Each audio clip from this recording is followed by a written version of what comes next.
তুমি আমায় হজে ডাকিলে ইয়া আল্লাহ করো আশা পূরণ কাবা রিতাওয়াফ করালে ইয়া আল্লাহ করো আশা পূরণ। আলহামদুলিল্লাহি রাব্বিল আলামিন ওয়াসসালাতু ওয়াসসালামু আলা সাইয়্যিদিল মুরসালিন আম্মা বা'দ ফাআউযু বিল্লাহি মিনাশ শাইতানির রাজীম বিসমিল্লাহির রহমানির রহিম। আসসালাতু ওয়াসসালামু আলাইকা ইয়া রাসূলুল্লাহ ওয়া আলা আলিকা ওয়া আসহাবিকা ইয়া হাবিবাল্লাহ। আসসালাতু ওয়াসসালামু আলাইকা ইয়া নবিয়াল্লাহ ওয়া আলা আলিকা ওয়া আসহাবিকা ইয়া নূরুল্লাহ। মাদানী চ্যানেলের দর্শক, আপনাদেরকে স্বাগতম জানাচ্ছি অনুষ্ঠান হৃদয়ের টানে হারামাইনের পানে দেখার জন্য। দর্শক, আমাদের এই অনুষ্ঠান আমরা এই 10 দিন অর্থাৎ এই মোবারকময় যে 10টা দিন, সেই 10 দিন পর্যন্ত আমাদের অনুষ্ঠানটা সম্প্রচারিত হবে। গতকালকে আমরা একটি অনুষ্ঠান আপনারা দেখেছেন, তো আজকেও ইনশাল্লাহ আরেকটি অনুষ্ঠান আপনারা দেখবেন। দর্শক, আজকে আমাদের অনুষ্ঠানের বিষয় হচ্ছে কাবা সম্পর্কিত মনোমুগ্ধকর তথ্য। কালকে আমরা কাবা শরীফের ফজিলত সম্পর্কে শুনেছি, আজকে আরও কিছু মনোমুগ্ধকর তথ্য আপনাদেরকে শোনাবো। দর্শক, অনুষ্ঠানের শুরুতেই আসুন আমরা একটি হাদিসে পাক দিয়ে শুরু করে নিই। আমিরুল মোমিনিন হযরত মাওলায়ে কায়নাত আলিউল মুরতাদা কারামাল্লাহু তাআলা ওয়াজহাহুল করিম থেকে বর্ণিত, আল্লাহ পাক জান্নাতে একটি বৃক্ষ সৃষ্টি করেছেন যার ফল আপেলের চেয়েও বড়, আনারের চেয়ে ছোট, মাখনের চেয়ে নরম, মধুর চেয়েও মিষ্টি এবং মেশকের চেয়েও অধিক সুগন্ধযুক্ত। এই বৃক্ষের ঢালসমূহ ভেজা মুক্তার, কাণ্ড স্বর্ণের এবং পাতা মূল্যবান পাথরের। ওই বৃক্ষের ফল একমাত্র সেই খেতে পারবে যে নবী করিম সাল্লাল্লাহু তাআলা আলাইহি ওয়াসাল্লামের উপর বেশি পরিমাণে দরুদ শরীফ পাঠ করবে। সাল্লু আলাল হাবিব সাল্লাল্লাহু তাআলা আলা মুহাম্মদ সাল্লাল্লাহু আলাইহি ওয়াসাল্লাম। দর্শক, আজকে আমাদের অনুষ্ঠানটি গত প্রতিটি অনুষ্ঠানের মতো বিভিন্ন প্যাকেজ দিয়ে সাজিয়েছি। দর্শক, আমাদের অনুষ্ঠানের অতিথি থাকে দু একজন, তো আজকে আমাদের সাথে আছেন অতিথি হিসেবে আমাদের ইকরাম ভাই। ইনশাল্লাহ ওনার কাছ থেকে আমরা মাদানী ফুল শুনবো এবং সাথে সাথে আমাদের সাথে আছে ফারুক ভাই এবং নাতকা হিসেবে আছেন আমাদের সাথে আমাদের শাহাদাত ভাই। ইনশাল্লাহ ওনাদের কাছ থেকে আমরা আলোচনা শুনবো, নাচ শুনবো। দর্শক, আসুন অনুষ্ঠানের প্রথমে আমরা একটি কালাম শুনি, নাত পাক শুনি, এরপরে ইনশাল্লাহ আমরা আলোচনায় ফিরে যাব। অসংখ্য ইসলাম এবং মাদানী চ্যানেলের দর্শকবৃন্দ, আমরা নাত শরীফ শ্রবণ করার পূর্বে ভালো ভালো নিয়ত করে নিই যে আল্লাহ রসুল সাল্লাল্লাহু তাআলা আলাইহি ওয়াসাল্লাম এর সন্তুষ্টি অর্জনের জন্য ইনশাআল্লাহ তাআলা নাত শরীফ শ্রবণ করব। আমি নিয়ত করছি আল্লাহ রসুল সাল্লাল্লাহু তাআলা আলাইহি ওয়াসাল্লাম এর সন্তুষ্টি অর্জনের জন্য ইনশাআল্লাহ তাআলা নাত শরীফ পাঠ করব। সাল্লি আলা রসুলিনা সাল্লি আলা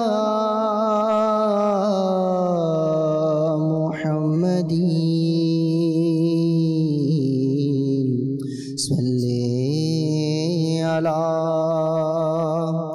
হাবিবিনা সাল্লি আলা মুহাম্মাদিন। আমি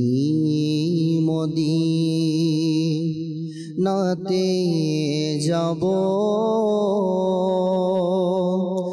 আজ না হয় তো কাল যাব। আকা আমাকে ডাকিবে, আজ না হয় তো কাল যাব। সাল্লি আলা রসুলিনা সাল্লি আলা মুহাম্মাদিন। জীবনে হবে কি তোমার দিদার ইয়া রাসূলুল্লাহ। জীবনে হবে কি তোমার দিদার ইয়া রাসূলুল্লাহ আশায় রয়েছি আমি গুনাহগার ইয়া রাসূলুল্লাহ জাহানের যে দিকে তাকাই দরদিয়ার তো কেহ নাই জাহানের যে দিকে তাকাই দরদিয়ার তো কেহ নাই তুমি যে দোনো জাহানের সরদার ইয়া রাসূলুল্লাহ তুমি যে দোনো জাহানের সরদার ইয়া রাসূলুল্লাহ জীবনে হবে কি তোমার দিদার ইয়া রাসূলুল্লাহ আশায় রয়েছি আমি গুনাহগার ইয়া রাসূলুল্লাহ তোমাকে না দেখিলে কি কাজে রে দুটি চক্ষু তোমাকে না দেখিলে কি কাজে রে দুটি নয়ন তোমাকে না পেলে জীবন বেকার ইয়া রাসূলুল্লাহ তোমাকে না পেলে জীবন বেকার ইয়া রাসূলুল্লাহ জীবনে হবে কি তোমার দিদার ইয়া রাসূলুল্লাহ আশায় রয়েছি আমি গুনাহগার ইয়া রাসূলুল্লাহ তোমারি জিয়ারতে যাই হাজারো হাজি মদিনায় তোমারি জিয়ারতে যাই হাজারো হাজি মদিনায় এ গরিবে রহ তুমি মদদগার ইয়া রাসূলুল্লাহ এ গরিবে রহ তুমি মদদগার ইয়া রাসূলুল্লাহ জীবনে হবে কি তোমার দিদার ইয়া রাসূলুল্লাহ পেয়েছে যিনি তোমাকে পেয়েছে তিনি খোদাকে পেয়েছে যিনি তোমাকে পেয়েছে তিনি খোদাকে জানি যে তুমি রহমতের ভান্ডার ইয়া রাসূলুল্লাহ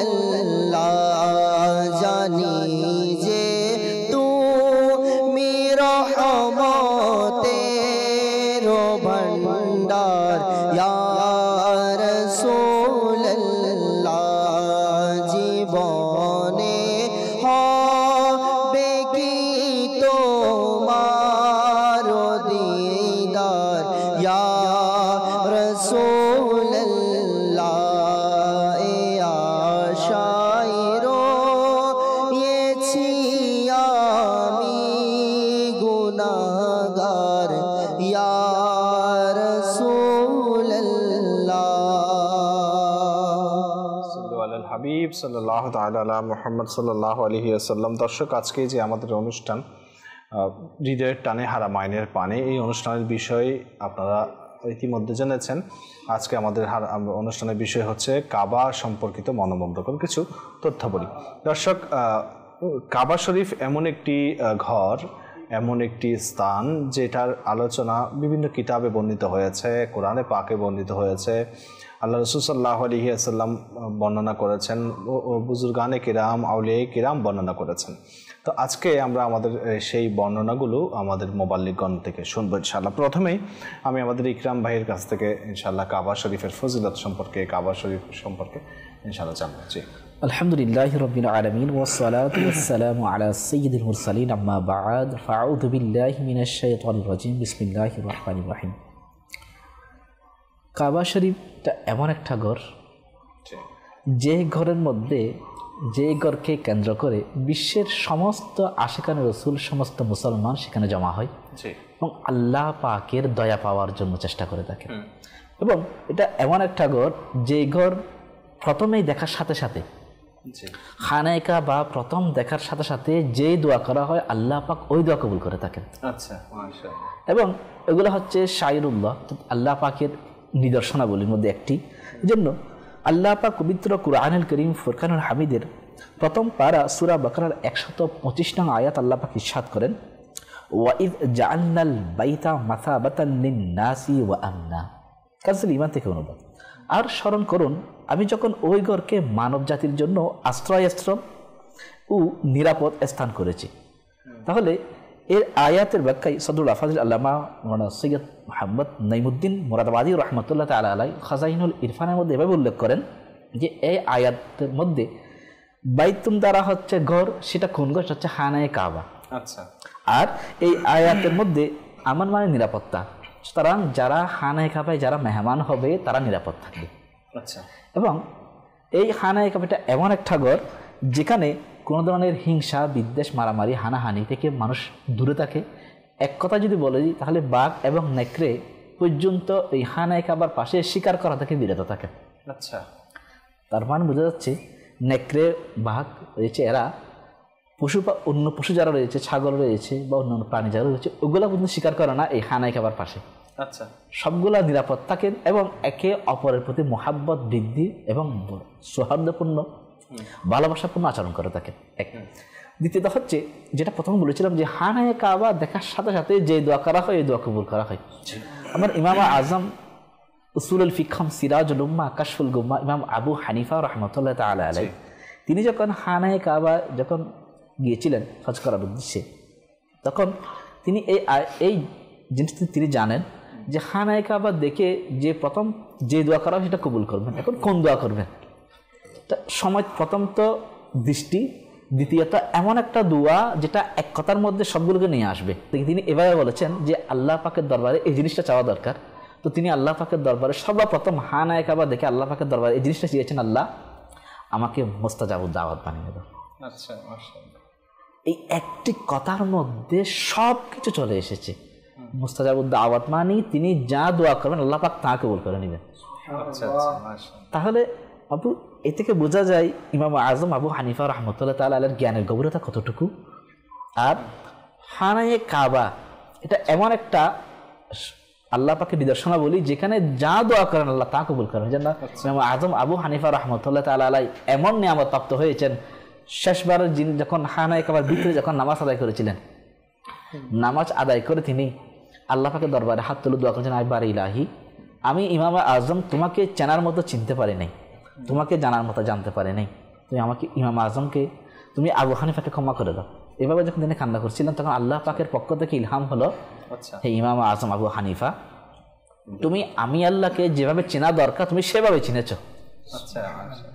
আমি শুধু তোমাকে নয়, আমি তো তোমাকে ক্ষমা করে দিয়েছি তোমার মাযহাবের মধ্যে, এখন থেকে কিয়ামত অবধি যারা তোমার মাযহাবের মধ্যে আসবে, যারা তোমাকে অনুকরণ করবে, আমি আল্লাহ তাদেরকেও ক্ষমা করে দিয়েছি। মাশাআল্লাহ, সুবহানাল্লাহ। এটাই হচ্ছে খানায়ে কাবা।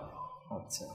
এমন নিয়ামত। তাহলে আমাদের জন্য প্রথমত মেসেজ হচ্ছে, যখন আমরা খানায়ে কাবা, যখন কাবা শরীফ যখন দেখবো, তখন আমরা এই দোয়াটি করি, আল্লাহ আমাদেরকে মুস্তাজাবুদ দাওয়াত বানিয়ে।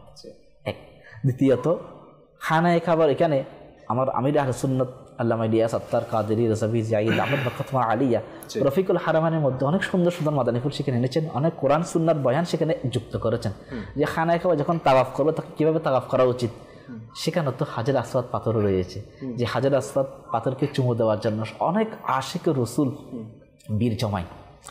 এখানেও তথ্য রয়েছে যে হাজার আসওয়াদ পাথর এবং মাকাম ইব্রাহিম এই পাথর দুটি আল্লাহ পাক যখন নূহ আলাইহিস সালাম যখন প্লাবন হয়েছিল, এই দুটি কিন্তু জান্নাতি পাথর। হযরত আদম আলাইহিস সালাতু ওয়াস সালাম যখন পৃথিবীতে যখন অবতরণ করেছিলেন তখন তিনি এই দুটি পাথর সাথে নিয়ে এসেছিলেন।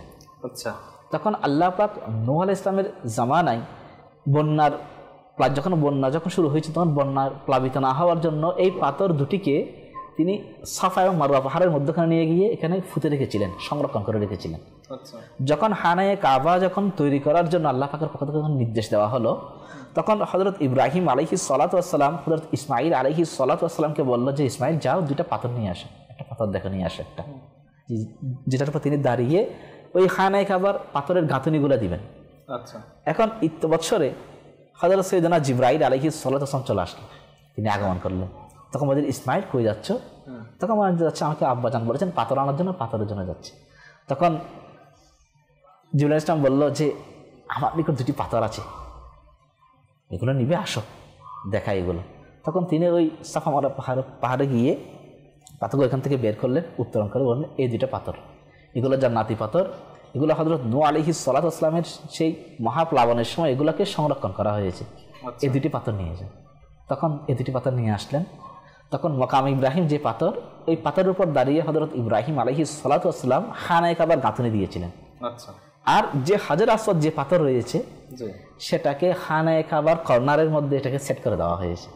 আচ্ছা, এবং ওইটা আসওয়াদ ছিল না, এটা কালো ছিল না, আসওয়াদ মানে কালো পাথর, এখন এটা কালো, এটা সাদা ছিল, সুফাইদ ছিল, হাজার সুফাইদ সাদা পাথর ছিল।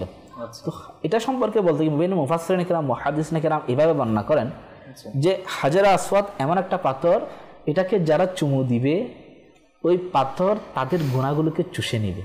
আচ্ছা, মাশাআল্লাহ।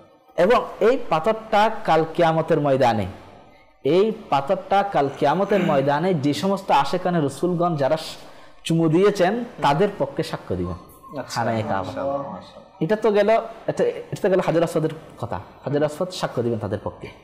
এবং হাজার আসওয়াদ এটাও আক্ষেপ করে বলে যাচ্ছেন, হে আশেকানে রাসূল, যখন হজের কার্যক্রম যখন শেষ করে আশেকানে রাসূল যখন মদিনায় তৈবা দিকে যখন রওনা হবে, তখন হাজার আসওয়াদ তাদেরকে লক্ষ্য করে বলে, হে আশেকানে রাসূল, হে নবীর উম্মতেরা, তোমরা তো আমার নবীর দরবারে গিয়ে আল্লাহ পাক ইরশাদ করেছেন, যখন তোমরা তোমাদের নফসে যখন তোমরা জুলুম করবে, তখন তোমরা যদি আমার প্রিয় হাবিবের দরবারে যাও এবং যদি তওবা করো, আমার হাবিব যদি তোমাদের পক্ষে সুপারিশ করেন, তাহলে তোমরা আমি আল্লাহকে তওবা কবুল করবে এবং দয়াল হিসেবে পাবে। তো তোমরা তো ওই আয়াতের পর আমল করে তোমরা তো আমার নবীর দরবারে গিয়ে তোমাদের গুনাহ ভরা কলবটাকে পরিষ্কার করে ফেলবে, তোমাদের মধ্যে যে কালো দাগ রয়েছে দাগগুলা চলে যাবে আমার নবীর সাদকায়। হে আল্লাহর বান্দারা, হে নবীর আশিকগণ, তোমরা আমাকে একটু নিয়ে যাও খানায়ে কাবা আমার নবীর দরবারে, কারণ আমার মধ্যে যে রং পরিবর্তন হয়ে গিয়েছে, আমি আমার নবীর দরবারে যদি যাই তাহলে আমার নবীর সাদকায় আমার কালো রংটা দূরীভূত হয়ে গিয়ে এটা আবার সাদা হয়ে যাবে। এটা হচ্ছে হাজার আসওয়াদের আক্ষেপ, আবেদন। তাহলে দেখুন হাজার আসওয়াদও চিন্তা করেন যে আমার নবীর দরবারে গিয়ে নিজের রংটাও পরিবর্তন করার জন্য আশেকানে রাসূল কেন চাইবে না আমার নবীর দরবারে যাওয়ার জন্য। আল্লাহ আমাদের সবাইকে নসিব করুন। আমিন আমিন। দর্শক, আমরা খুব সুন্দর কথা, সুন্দর কিছু তথ্য শুনছিলাম আমাদের ইকরাম ভাইয়ের কাছ থেকে। ইনশাআল্লাহ আমরা ফারুক ভাইয়ের কাছ থেকে কিছু জানবো। জি ফারুক ভাই। আলহামদুলিল্লাহি রাব্বিল আলামিন ওয়াসসালাতু ওয়াসসালামু আলা সাইয়্যিদিল মুরসালিন, আম্মা বা'দ। যে মাশাআল্লাহ আমার ইকরাম হুজুর তো খুব সুন্দর করে বলেছেন খানায়ে কাবার মনোমুগ্ধকর তত্ত্ব। জি, আসলে খানায়ে কাবার মনোমুগ্ধকর তত্ত্ব, সব কিছুই মনোমুগ্ধকর তত্ত্ব। জি জি। কারণ খানায়ে কাবা এমন একটি আল্লাহ তাআলার ঘর, যেটা আল্লাহ তাআলা পুরো পৃথিবীর জন্য, সমগ্র জগতের জন্য পথ প্রদর্শক হিসেবে নির্ধারণ করেছে। আচ্ছা, আল্লাহ তাআলার যে মনস্থ হয়েছে যে এটাকে পৃথিবীর কেন্দ্রভূমির মধ্যে এটাকে আল্লাহ তাআলা গড়কে নির্মাণের জন্য নির্দেশ দিয়েছে। যদি আমরা দেখি যে এই কাবাগর যেটা পৃথিবীর কেন্দ্রের মধ্যে কি মধ্যখানে অবস্থিত, পুরো পৃথিবীর মানুষ যেন কি আসতে পারে, এখান থেকে ফয়েজ অর্জন করতে পারে, এখান থেকে পথ নির্দেশনা নিতে পারে। এই জন্য আল্লাহ তাআলা কোরআনুল কারীমের মধ্যে ইরশাদ করেন, ইন্না আউওয়ালা বাইতিন উদিআ লিন-নাসি লাল্লাযী বিবাক্কাতা মুবারাকান ওয়া হুদাল লিল আলামিন, যে নিশ্চয় প্রথম গড় যেটাকে মানব জাতির জন্য নির্ধারিত হয়েছে সেটাই যা মক্কায় অবস্থিত, বরকতময় এবং সমগ্র জাহানের জন্য পথ প্রদর্শক। আচ্ছা, তো তাফসিরে নাইমের মধ্যে হাকিমুল উম্মত মুফতি আহমদ ইয়ার খান নাইমি রহমতুল্লাহি আলাইহি বলেন যে এখানে যে প্রথম গড় যেটা বলা হয়েছে আর ওই গড়টা হচ্ছে খানে কাবা, এটা বাইতুল মুকাদ্দাস নয়। এই গড় মানব জাতিকে পথ প্রদর্শন করার জন্য এই গড়কে আল্লাহ তাআলা বানিয়েছে। আচ্ছা, দেখুন খানে কাবা এটা আল্লাহ তাআলার গড়, যেখানে প্রতি বছর হাজিরা হজ করতে যান, তাওয়াফ করতে যান। এই গড়কে তাওয়াফ করা এটাও কি রয়েছে, ইবাদত রয়েছে। শুধু কি করতেছে আল্লাহ তাআলার সন্তুষ্টি অর্জনের জন্য, সওয়াব অর্জনের জন্য লাব্বাইক আল্লাহুম্মা লাব্বাইক বলে তাওয়াফ করছেন, যে ঘুরছেন, যে সেখানে কি রয়েছে, সওয়াব রয়েছে। এই কাবার জন্য যেখানে কাবা অবস্থিত রয়েছে আল্লাহ তাআলা ওই কাবার চারপাশে হেরেম করে দিয়েছে। হেরেমের অর্থ, হেরেম মানে এখানে হেরেম শব্দের অর্থ এভাবে হবে যে বেষ্টনী। আচ্ছা, যেখানে একটা চারপাশে একটা নির্দিষ্ট স্থান রয়েছে যেটাকে বলা হয় হেরেম। হাদিসে পাকে রয়েছে যে হযরত ইব্রাহিম আলাইহিস সালাম এই মক্কা শরীফের চারপাশে হেরেম করেছেন, আর আমার নবী করিম সাল্লাল্লাহু আলাইহি সাল্লাম মদিনা শরীফকে হেরেম করেছে। তো এই হেরেমের কেমন গুরুত্ব দেখেন, ওমান দাখালাহু কানা আমিনা। আমার ইকরাম হুজুর এর আগে একটা শব্দ বলেছেন আমিনা, এটা হচ্ছে আবাসস্থল এবং নিরাপদ স্থল। আচ্ছা, যেখানে নেগড়ে এবং যেখানে হিংস্র প্রাণীর সামনে দিয়ে যারা গরু ছাগল যেগুলো নরম তবিয়তের প্রাণী রয়েছে সেগুলো পর্যন্ত একসাথে কি করছে, খাবার গ্রহণ করছে, পানি পান করছে। অথচ দেখুন এটা হচ্ছে আল্লাহ তাআলার কুদরত। আপনি একটা বাঘের সামনে গরু ছাগল এগুলা কি থাকতে পারে কখনো? অবশ্যই আক্রমণ করবে। দেখুন পশুর মধ্যেও আল্লাহ তাআলার যে হুকুম, আল্লাহ তাআলার হুকুমের প্রতি কত শ্রদ্ধা করছে। আর আল্লাহ তাআলা বলছেন ওয়ামান দাখালাহু কানা আমিনা, যেই এখানে প্রবেশ করবে সে নিরাপদ পাবে। কোনো চোর চুরি করে যখন হেরেমে ঢুকে যাবে ওই চোরকে আর ধরতে পারবে না, ওই চোরকে প্রহার করতে পারবে না, গ্রেফতার করতে পারবে না। সেখানে যেগুলো জীবজন্তুগুলা মানে শিকার করা খাওয়া আমাদের জন্য কি হালাল রয়েছে, ওগুলো আমার আশেপাশে ঘুরতেছে, কিন্তু আমরা কি করতে পারবো না, এগুলাকে শিকার করতে পারবো না। আচ্ছা, কারণ আল্লাহ তাআলা বলেছেন যেই সেখানে প্রবেশ করবে তা সেই নিরাপত্তা পাবে। আচ্ছা, মাশাআল্লাহ। দর্শক, আমরা চমৎকার কিছু কথা শুনেছি। আসলে দেখুন আল্লাহ তাআলার এটা নিজাম, আল্লাহ তাআলার এটা পদ্ধতি যে হুদুদ যেটাকে বলে যে বেষ্টনী অর্থাৎ হেরেম যেটাকে বলা হয়েছে, যে এইটার অর্থ হচ্ছে যে অর্থাৎ একদিকে যেটাকে সম্মান সূচক আর কি, যে এটাকে সম্মান সূচক, সম্মানের কারণে এটাকে হেরেম বলা হয়েছে। অর্থাৎ এখানে যে জিনিসগুলো অর্থাৎ জায়েজ প্রাণীও আপনি শিকার করতে পারবেন না, এমনকি মানুষটাও পারবে না, সাথে সাথে কোনো হিংস্র প্রাণী, কোনো নরম তরবিয়তের যে প্রাণীগুলো আছে যেমন ছাগল বা ইত্যাদি এগুলাকে শিকার করে না, কোনো হিংস্র প্রাণী শিকার করে না। তো এটা আল্লাহ তাআলার একটি কুদরত, এটি আল্লাহ তাআলার একটি নিদর্শন মানুষের জন্য। তো দর্শক, ইনশাল্লাহ আমরা আরও কিছু তথ্য শুনবো হেরেম শরীফ সম্পর্কে ইনশাল্লাহ। তো এর আগে আমরা একটি প্যাকেজ নেব ইনশাল্লাহ, এরপর ইনশাল্লাহ আবার ফিরে আসছে। صلوا على الحبيب صلى الله تعالى على محمد صلى الله تعالى عليه وآله وسلم صلاة وسلاما عليك يا رسول الله। প্রিয় মাদানী চ্যানেলের দর্শকবৃন্দ, উপস্থিত হয়েছি হজের সাথে সম্পর্কিত কিছু গুরুত্বপূর্ণ মাসালা নিয়ে। আজকে ইনশাআল্লাহ অত্যন্ত গুরুত্বপূর্ণ একটি বিষয় সম্পর্কে আমরা জানব, যা হচ্ছে আমরা যখন হজে যাই তার মধ্যে অন্যতম একটা বিষয় এই হজের সাথে সম্পর্কিত, সেটা হচ্ছে ইহরাম। ইহরাম কি?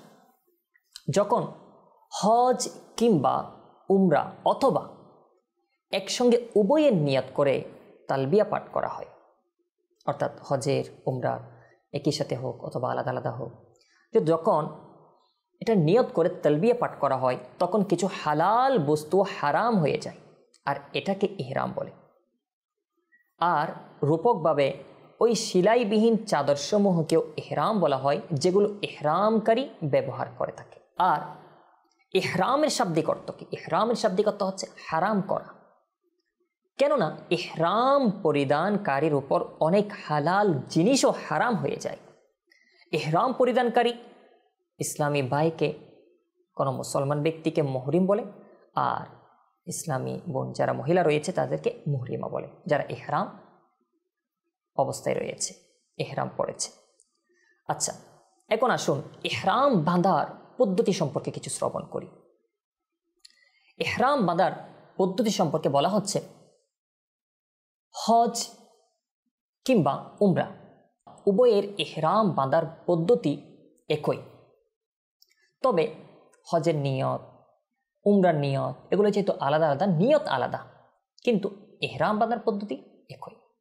আর এগুলো নিয়ত সম্পর্কে আপনি বিস্তারিত আমাদের মাকতাবাতুল মদিনা থেকে যে রফিকুল হারামাইন রয়েছে, ওটা যদি আপনি অধ্যয়ন করেন খুব সুন্দরভাবে সেখানে দেওয়া রয়েছে, ওখান থেকে আপনি দেখে নিতে পারেন। তো এখন ইহরাম বাঁধার পদ্ধতির ক্ষেত্রে বলা হচ্ছে, প্রথমে নখ কেটে নেবেন, এরপর বগল আর নাভির নিচের যে চুল লোম রয়েছে সেটা পরিষ্কার করে নেবে। এভাবে আপনার মিসওয়াক করে নেবে, উজু করে নেবে, খুব ভালোভাবে গোসল করে নেবে, শরীরে আর ইহরামের কাপড়ে সুগন্ধি লাগাবে, এটা সুন্নাত। তবে এখানে একটা জিনিস লক্ষ্য রাখতে হবে, এমন খুশবু, এমন সুগন্ধ যেটা শুকনো আতর আর কি, এটা লাগানো যাবে না, যেটার চিহ্ন কাপড়ে লেগে যায়। তো কাপড়ে লেগে যায় এমন সুগন্ধি যেন আমরা না লাগাই। আর ইসলামী ভাইয়েরা সেলাইযুক্ত কাপড় খুলে একটি নতুন কিংবা ধুলাই করা সাদা চাদর উপরে গায়ে পরিধান করবে, আর হুবহু একই রঙের কাপড় দিয়ে তাহবান, অর্থাৎ সাদা কাপড় দিয়ে তাহবান লুঙ্গি পরবে। লুঙ্গির জন্য মোটা সুতির কাপড়, তাহবানদের কাপড় মোটা হতে হবে, যেন শরীরের অবয়ব, রং ইত্যাদি এটা দেখা না যায়। আর তোয়ালেও বড় সাইজের হলে এটা ভালো হয়। তো এখানে দেখুন, এখানে একটা জিনিস আমাদের লক্ষ্য রাখতে হবে, ইহরামের কাপড় যখন পরা হয় তখন তেহবান বলেন অথবা লুঙ্গির, এটা তো আপনার সেলাইবিহীন, এটাই পরে। আর এখানে লক্ষ্য রাখতে হবে সেলাইবিহীন এই কাপড়গুলো পরার সময় আপনার এগুলো যেন এমন পাতলা না হয় যেটার কারণে আপনার সতর ইত্যাদি প্রকাশ পাবে, মোটা যেন হয়, যেন আপনার কোনো শরীরের অবয়ব যেন প্রকাশ না পায়। আচ্ছা, এরপর বলা হচ্ছে পাসপোর্ট কিংবা টাকা ইত্যাদি রাখার জন্য পকেটযুক্ত বেল্ট হওয়া, এটা অনেক গুরুত্বপূর্ণ একটা বিষয়। সেখানে আপনার জিনিসপত্র যখন যা আপনার প্রয়োজনীয় জিনিস আপনার সাথে রাখতে হবে, সেরকম জিনিসের জন্য আপনার পকেটযুক্ত বেল্ট এটা থাকা চাই। এটা যদি থাকে তাহলে আপনার জন্য অনেক সহজ হবে। এমন ভ্যাকসিন যেন না হয় যেটা খুব সহজে ছিঁড়ে যায়, অথবা এমন কোনো বেল্ট যেন না হয় যেটা খুব সহজে ছিঁড়ে যায়। এটা একটু মজবুত, আপনার সেটা চামড়ার হোক কাপড়ের হোক, মজবুত যেন হয়, এদিকে লক্ষ্য রাখবেন। আর ইসলামী বোনদের বিষয় আমরা এতক্ষণ যা শুনলাম, এর মধ্যে প্রায় ইসলামী ভাইদের সাথে সম্পর্কিত, কিছু কিছু ইসলামী বোনদের সাথে সম্পর্কিত রয়েছে, তবে ইসলামী বোনদের বিষয় আরও বিস্তারিত রয়েছে। তো ইসলামী বোনদের জন্য কিছু বিষয় এদিকে লক্ষ্য রাখতে হবে। ইসলামী বোনেরা নিয়ম অনুযায়ী সেলাইযুক্ত কাপড় পরবে, আর এরা পর্দা, মোজা ইত্যাদি এগুলোও করবে, আর তারা মাথাও ডেকে নিতে পারবেন, তবে মুখের উপর চাদর ডেকে দিতে পারবেন না। ইসলামী বোনরা মুখ যেন খোলা থাকে, মুখে চাদর ঢাকা যাবে না। তবে পরপুরুষ থেকে বাঁচার জন্য মুখমণ্ডল এটা গোপন রাখতে চাইলে হাত পাকা ইত্যাদি অথবা কিতাব অন্য কিছু এভাবে করে আপনি চেষ্টা করতে পারেন, কিন্তু আপনার কাপড় একেবারে চেহারার সাথে লাগিয়ে আপনার চেহারাকে একেবারে দেখা না যায় এভাবে পর্দা করা, এটা সেখানে নিয়ম নাই, এটা অনুমতি নাই। তো ইসলামী বোনেরা এটা সেলাইযুক্ত কাপড় পরবে আর তারা মাথাও ডেকে নিতে পারবে, তবে মুখের উপর চাদর ডেকে দিতে পারবেন না। পরপুরুষ থেকে বাঁচার জন্য, পরপুরুষ থেকে নিজের মুখমণ্ডল গোপন রাখতে চাইলে তখন কিতাব, পাকা ইত্যাদি দ্বারা প্রয়োজনীয় আড়াল করে নেবে। এহরাম অবস্থায় মহিলাদের জন্য এমন কোনো ধরনের বস্তু দ্বারা চেহারা ঢাকা সম্পূর্ণ হারাম যা চেহারার সাথে একেবারে লেগে থাকে। তো এভাবে আরও অনেক বিস্তারিত এহরামের বিষয় রয়েছে। তো আপনাদের নিকট অনুরোধ, আমির আহলে সুন্নাত দামাত বারাকাতুহুল আলিয়া এর লিখিত আপনার রফিকুল হারামাইন এটা যদি অধ্যয়ন করেন, আর যদি আপনি যদি মাকতাবাতুল মদিনা কাছে থাকে, নিকটে থাকে, ডাইরেক্টলি সংগ্রহ করে নিন।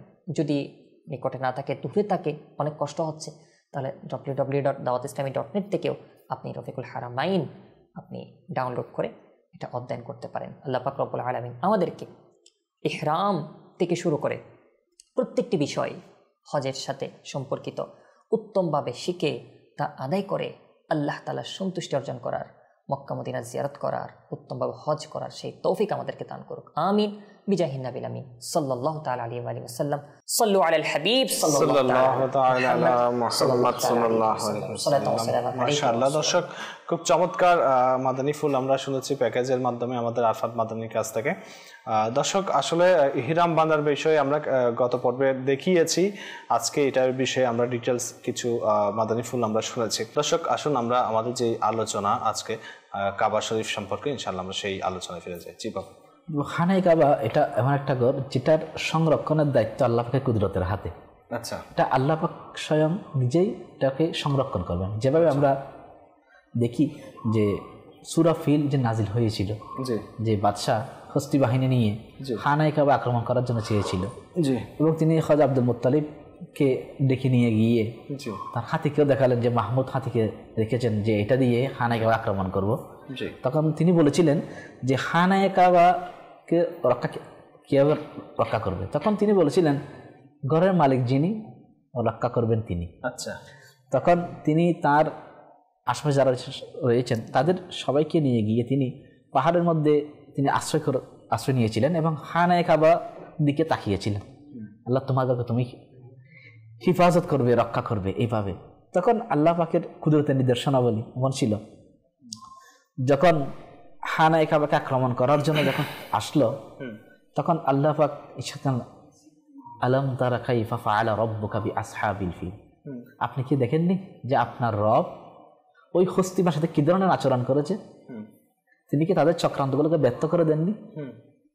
আলম ইয়াজআল কাইদাহুম ফি তাদলিল ওয়া আরসালা আলাইহিম তায়রান আবাবিল, তিনি যাকে যাকে আবাবিল পাখি প্রেরণ করেছেন। ওই আবাবিল পাখিগুলো এত ছোট ছিল এবং এদের ঠোঁটে একটা অন্য রয়েছে, বলা হয়েছে হয়তো দুই পায়ে বা দুই ডানায় আরো দুইটা পাথর, গুলা উপর থেকে চূড়া হয়েছিল, ছোট ছোট পাথরগুলা, ওই পাথর কুচিগুলা জমিনের মধ্যে সৈন্যদের উপর পরে তারা সেখানে বেশিক্ষণ সময় লাগে না, মুহূর্তের মতো তারা নিঃশেষ হয়ে গিয়েছে। আর ওই মাহমুদ হাতি যেটা ছিল সেটা খানায়ে কাবার সামনে গিয়ে সামনে থেকে আর অগ্রসর হচ্ছিল না, এরা পেছনের দিকে পালিয়ে চলে গিয়েছিল। আল্লাহ পাক খানায়ে কাবাকে রক্ষা করার জন্য কোনো ব্যক্তির প্রয়োজন হয় নাই, সামান্য আবাবিল পাখির পাথর দিয়েই এদেরকে নিঃশেষ করে দিয়েছেন এবং খানায়ে কাবাকে অক্ষুণ্ণ রেখেছেন। তাহলে এ থেকে বোঝা যায় আল্লাহ পাক যে খানায়ে কাবাকে সংরক্ষণ করার কথা বলা হয়েছিল, যে আল্লাহ পাক সেটা সংরক্ষণ করেছেন। আজকে তো এখন নয়, সেই কিয়ামত অবধি এই খানায়ে কাবা অক্ষুণ্ণ থাকবে, এটা নিরাপদ থাকবে। কারণ এখানে যারা প্রবেশ করবে, যেটা আমার ফারুক ভাই বলেছিল, এখানে যারা প্রবেশ করবে তারা নিরাপদ থাকবে। তার মানে এখানে যদি বাঘ ছাগলও সেখানে প্রবেশ করবে সেখানেও তারা নিরাপদ থাকবে এবং কোনো কুকুর অন্য কোনো প্রাণী সেখানে আক্রমণ করবে না। কেননা এটা সম্পর্কে বলা হচ্ছে ওয়াহাদাল বালাদিল আমিন, এটা এমন একটা পবিত্র শহর, নিরাপদ শহর। এটা নিরাপদ শহরের শপথ দিয়ে আল্লাহ পাক ইরশাদ করেছেন। সেখানে যেহেতু আল্লাহ পাক নিরাপদ শহরের শপথ দিচ্ছেন সেখানে, কারণ এটা তো নিরাপদ অবশ্যই থাকবে, লা উকসিমু বিহাযাল বালাদ বলে আখ্যায়িত করেছেন। এই জন্য কাবা শরীফের একটি নেকি নেকির জন্য 1 লক্ষ, কোনো একটা নেকি করলে 1 লক্ষ সওয়াব প্রদান করা হয়, আবার একটা গুনাহ করলে 1 লক্ষ গুনাহ সেখানে রয়েছে। এবং মদিনায়ে তৈবায় সেখানে একটা নেকিতে 50,000 সওয়াব, এখানে একটা গুনাহ করলে একটা গুনাহ হবে লেখা হবে, এখানে 50,000 হবে না। কিন্তু এটা আল্লাহ পাক তার প্রিয় হাবিবের কারণেই এই একটা গুনার জন্য একটা গুনাহ লিখবেন, তার হাবিবকে মহাব্বত করে, তার হাবিবের সম্মানার্থে, তাজিমার্থে এখানে একটা গুনার কারণে একটা গুনাহ লিখবেন। কিন্তু খানায়ে কাবা হেরাম শরীফের মধ্যে একটা গুনাহ করলে 1 লক্ষ গুনাহ, আর একটা নেকি করলে 1 লক্ষ নেকি। জন্য আশিকান রাসূলগণ খানায়ে কাবায় সেখানে গিয়ে নেকির কাজ করেন, মানুষদেরকে হাদিয়া তোহফা দেন, তাদেরকে খাবার দেন, জমজমের পানি দেন, আরো অসংখ্য কিছু সেখানে নিয়ামত প্রদান করে থাকেন। আল্লাহ পাক সূরা আল ইমরানের 97 নং আয়াতে ইরশাদ করেন, ফিহি আয়াতুম বাইয়িনা, কানজুল ঈমান থেকে অনুবাদ, এতে রয়েছে উজ্জ্বল নিদর্শন। এর তাফসীরে লিখেছেন, এটা এই কারণে বলা হচ্ছে এর খানায়ে কাবার সম্মানটা শ্রেষ্ঠত্বের প্রমাণ বহন করে, এবং খানায়ে কাবা এটা এমন, এটার উপর দিয়ে কোনো পাখি উড়ে যায় না, কোনো পাখি খানায়ে কাবার উপর বসে না। কোনো পাখি যদি অসুস্থ হয়ে যায়, খানায়ে কাবার চারদিকে মানুষ তো নিচে তাওয়াফ করেন, আর খানায়ে কাবার চতুর্পাশে পাখিগুলা উড়ে উড়ে তাওয়াফের মতো উড়ে উড়ে যায়, আর খানায়ে কাবার সাথে যে বাতাস লেগে ওই বাতাসগুলো তাদের শরীরে যখন লাগে তখন পাখিগুলো সুস্থ হয়ে যায়। খানায়ে কাবার কুদরতি নিদর্শন বলে এগুলোর মধ্যে একটা। এবং খাজানুল ইরফানের মধ্যে রয়েছে প্রতি জুমার রাতে, অর্থাৎ বৃহস্পতিবার দিবাগত রাতে সমস্ত আল্লাহ পাকের ওলিগণের রূহ মুবারক সেখানে উপস্থিত হয় এই খানায়ে কাবায়, এবং চতুর্দিকে সেখানে উপস্থিত থাকেন তারা। এবং কোনো ব্যক্তি যদি খানায়ে কাবাকে সামনে নিয়ে যদি কোনো খানায়ে কাবার অসম্মান করতে চায়, তখন আল্লাহ পাক তাকে ধ্বংস করে দেন। তাহলে থেকে বোঝা যায় খানায়ে কাবা শুধু এটা পাথর নয়, এটা আল্লাহ পাকের কুদরতের নিদর্শনাবলী। সুতরাং এখানে যেমন তেমন করা যাবে না, যেমন তেমন খেয়ালও করা যাবে না, অন্য ধরনের কোনো খেয়াল সেখানে আসাটাই পাপ। এবং যারা হাজিগণ যারা গিয়েছেন তারা এভাবে বলতে শোনা যায় যে খানায়ে কাবাকে যখন দেখবে মানুষ, এটা কোনো ক্রিমিনাল, কোনো অপরাধী, কোনো কঠোর হৃদয়ের মানুষ পর্যন্ত সেখানে কান্না না করে থাকতে পারবেন। অনেক হাজিগণ যারা গিয়েছেন তারা বলেছেন যে খানায়ে কাবাকে দেখে দেখে বিভিন্ন কান্ট্রির মানুষ, বিভিন্ন দেশের মানুষ, বিভিন্ন ভাষায় তারা শুধু খানায়ে কাবাকে দেখে দেখে দোয়া করে যাচ্ছে আর অশ্রু ঝরে যাচ্ছে। এমন কোনো ব্যক্তি দেখি নাই যে অশ্রু ছাড়া। খানায়ে কাবা এটা এমন একটা নিদর্শন, খানায়ে কাবা তৈরি করেছেন হযরত ইব্রাহিম আলাইহিস সালাতু ওয়াস সালাম, কি জন্য? আল্লাহ পাকের সন্তুষ্টি লাভের জন্য খানায়ে কাবাকে তৈরি করেছেন। এবং সর্বশেষ তুরস্কের বাদশা সেটাকে আবার মডিফাই করেছেন, এবং রাসূল পাক সাল্লাল্লাহু আলাইহি ওয়াসাল্লামের জামানায় আবার খানায়ে কাবার মধ্যে আবার সেই হাজার আসওয়াদ কোন দিকে সেট করবে, আবার বিভিন্ন গোত্রের সবাইকে সাথে নিয়ে চাদর ধরে এখানে এনেছেন, এবং রাসূল পাক সাল্লাল্লাহু আলাইহি ওয়াসাল্লাম সেটাকে এই খানায়ে কাবার কর্নারের মধ্যে সেট করেছেন হাজার আসওয়াদকে।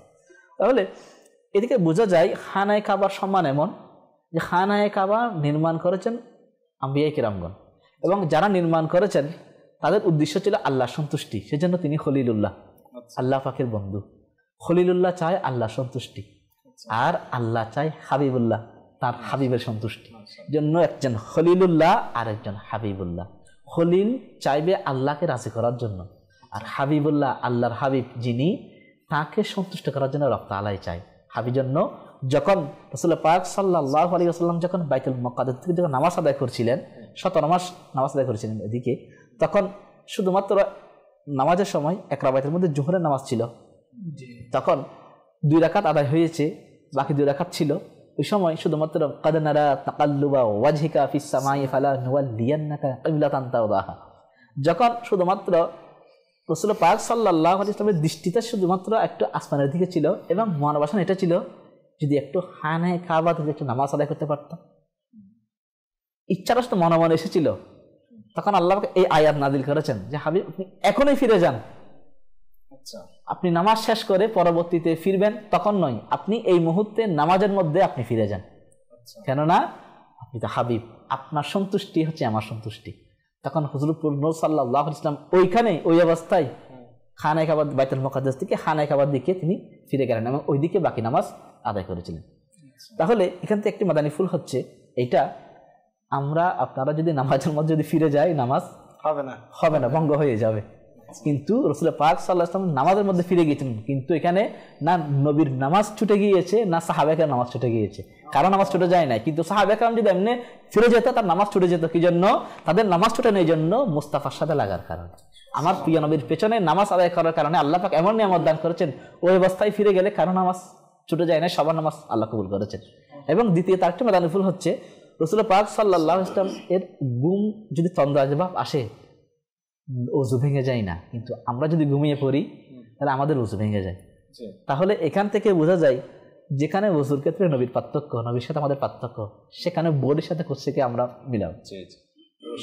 দর্শক, খুব চমৎকার কথা আমরা শুনেছি। হুজুর পাক সাল্লাল্লাহু আলাইহি ওয়াসাল্লাম অর্থাৎ কাবা শরীফের এমন মর্যাদা, হুজুর পাক সাল্লাল্লাহু আলাইহি ওয়াসাল্লাম নামাজের মধ্যে ধ্যান করেছেন, কল্পনা করেছেন, ইচ্ছা প্রকাশ করেছেন যে যাতে কাবা শরীফের দিকে তিনি সিজদা করতে পারেন। আল্লাহ তাআলার সাথে সাথে হুজুর পাক সাল্লাল্লাহু আলাইহি ওয়াসাল্লামের উপর ওহী নাযিল করেছেন যাতে তিনি কাবা শরীফের দিকে মুখ করে সিজদা করেন। দর্শক, এ থেকে আমরা বুঝতে পারি যে কাবা শরীফের কীরকম যে ফজিলত। দর্শক, শুনুন আমরা একটি নাতে পাক শুনে নিই, ইনশাআল্লাহ আমরা আবার আমাদের অনুষ্ঠানে ফিরে আসবো।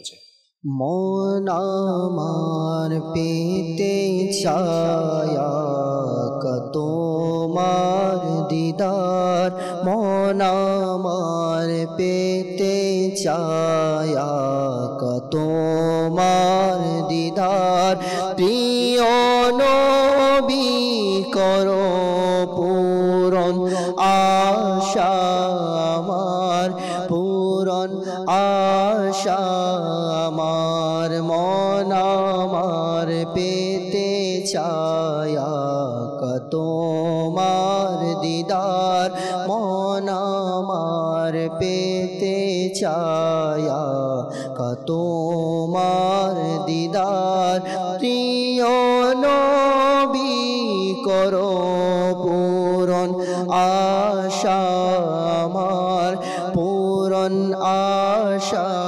আমার।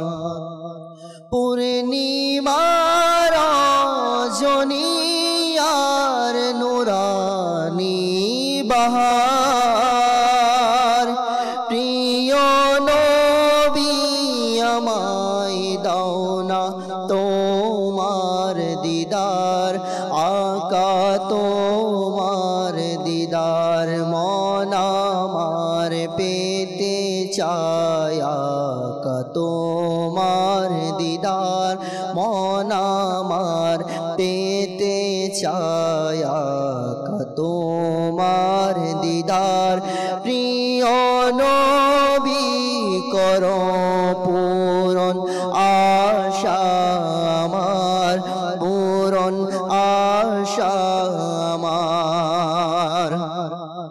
সিদরাতুল মুনতাহা জান্নাতের আরশ, সবখানে তুমি গেলে শান শওকত, সিদরাতুল মুনতাহা জান্নাতের আরশ, সবখানে তুমি গেলে শান শওকত, এ আদম গোলামের স্বপ্নেও একবার, এ আদম গোলামের স্বপ্নে একবার, প্রিয় নবী এসে তুমি দাও না দিদার, আকা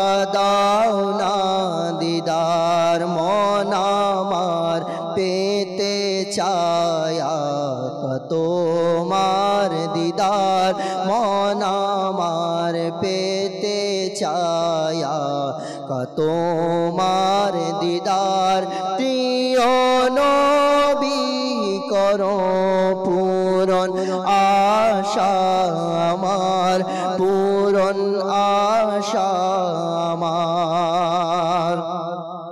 ভাগ্য আমার খুব সুপ্রসন্ন হবে,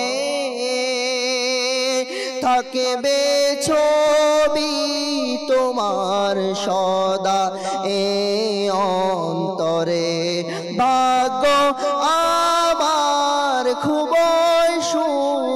প্রসন্ন হবে, থাকবে ছবি তোমার আকা এ অন্তরে, এ অদম পাপীকে যদি তুমি একবার, এ অদম পাপীকে যদি তুমি একবার, প্রিয় নবী এসে তোমার দাও গো দিদার, তোমার দাও গো দিদার, মন আমার পেতে চায়া তোমার দিদার, মন আমার পেতে চায়া তোমার দিদার, প্রিয় নবী করো পূরণ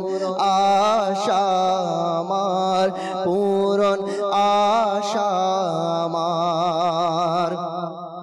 নিজন জায়গায় কবর আরাতে রাধার, কাফন পরিহিত আছে গোলাম তোমার, নিজন জায়গায় কবর আরাতে রাধার, কাফন পরিহিত আছে গোলাম তোমার, থাকবে সে কিভাবে একানে যে সাথী তার, থাকবে সে কিভাবে একা যে নে সাথী তার, কবর আলোকিত করো আকা নূরে তোমার, আকা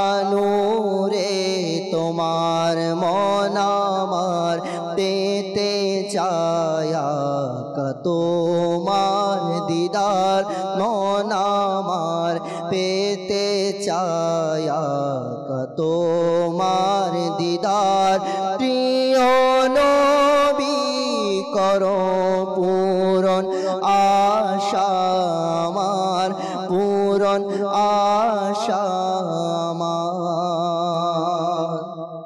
মাশাআল্লাহ মাশাআল্লাহ। দর্শক, আমরা আমাদের যে অনুষ্ঠান হৃদয়ের টানে হারামাইনের পানে, তো আমাদের আজকের বিষয় কাবা সম্পর্কে মনোমুগ্ধকর তথ্য ইনশাআল্লাহ আমরা আলোচনা শুনছিলাম। আমরা ফারুক ভাইয়ের কাছ থেকে ইনশাআল্লাহ আরও কিছু শুনবো। জি ফারুক ভাই। পৃথিবীর যত মসজিদ রয়েছে সব মসজিদের সওয়াব সমান, জি, একমাত্র 3টি মসজিদ ছাড়া। জি। তো অনেকের মধ্যে মিসকনসেপ্ট এটা রয়েছে, মানুষদের কেউ বলে বেড়ায় যে মানে কোথাও আউলিয়া ইকরামের মাজার শরীফে অন্য কোথাও সফর করা যাবে না। জি। এমনি পিকনিক করতে যায়, সব কিছু করতে যায়, ব্যবসার কাজেও বাইরে যায়, কিন্তু এক্ষেত্রে এসে বলে যে মানে এটাকে কি করে তারা এই হাদিসে পাকে কেন্দ্র করে মানুষদেরকে মিসকনসেপ্টটা তাদের অন্তরে ঢুকে দেয় যে মানে আউলিয়া ইকরামের মাজারে যাওয়া যাবে না, অন্যখানে যাওয়া যাবে না, কিন্তু যেখানে মানে হাদিসে নিষেধ করা হয়, হাদিসে নিষেধ করা হয়েছে। কিন্তু দেখুন আল্লাহ তাআলা কিন্তু দুনিয়াতে 3টি মসজিদ রেখেছেন যেখানে মানে সাওয়াবের তারতম্য রয়েছে, শুধু 3টা মসজিদ। আর হাদিসে পাকে যে বলা হয়নি যে অন্য কোথাও কোনো মসজিদে সফর করা যাবে না, এমন কথা কোনো হাদিসে পাকে নেই। তো আমার বলার মকসদ হচ্ছে এটা যে আল্লাহ তাআলা খানে কাবার জন্য, খানে কাবা সেখানে আছে বিদায় মসজিদ হারামের সওয়াবটাও বেশি করে দিয়েছে। আর সেখানে আমার নবীর রওজা পাক রয়েছে মদিনা শরীফে, সেই জন্য মসজিদে নববীর যে সওয়াব তাও বৃদ্ধি করে দিয়েছেন। আর যেখানে বাইতুল মুকাদ্দাস মুসলমানের প্রথম কিবলা, আর ওখানে যে মসজিদ রয়েছে ওই মসজিদের সওয়াবও বাড়িয়ে দিয়েছে। হাদিসে পাকের মধ্যে রয়েছে যে ব্যক্তি যে মসজিদ হারামের মধ্যে কি করবে, 1 রাকাত নামাজ পড়বে, 1 লক্ষ রাকাতের সওয়াব পাবে। আর যে মসজিদে নববীর মধ্যে পড়বে 50,000 আর যে বাইতুল মুকাদ্দাসে নামাজ পড়ে 25,000।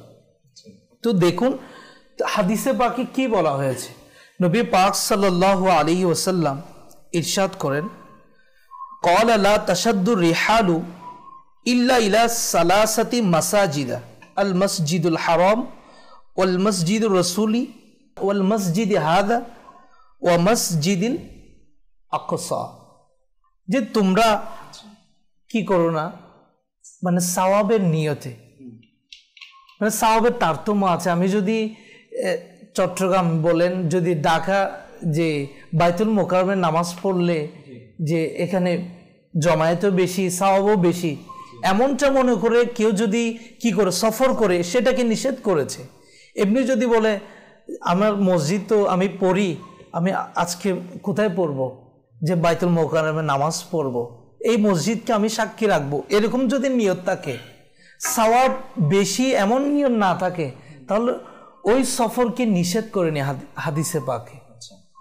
হাদিসে পাকের দ্বারা এটাকে নিষেধ করেছে যে ভালো মসজিদে ভালো ইমাম যেখানে আছে, খতিব যেখানে আছে, সেখানে হয়তো 1 রাকাত পড়লে আরো বেশি সওয়াব পাওয়া যাবে, এমন নিয়ত করাটাকে কি করেছে, নিষেধ করেছে। তো এই জন্য সফর করার জন্য তো আল্লাহ তাআলা কোরআনুল কারীমের মধ্যে ইরশাদ করেছেন, তোমরা সফর করো অনেক জায়গায়, কুল সিরু ফিল আরদ, তোমরা জমিনের মধ্যে কি করো, ভ্রমণ করো।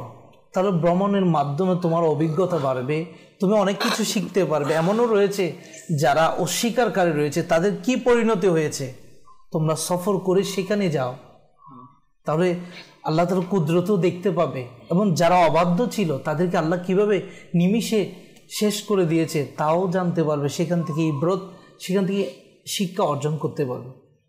তো দেখুন, খানে কাবার উসিলায়, খানে কাবা আছে বিদায়, আর ওই তার পাশে কি রয়েছে, মসজিদে হারাম রয়েছে, আর সেখানে 1 রাকাত নামাজ পড়লে 1,00,000 রাকাত নামাজ পড়ার সওয়াব পাবে।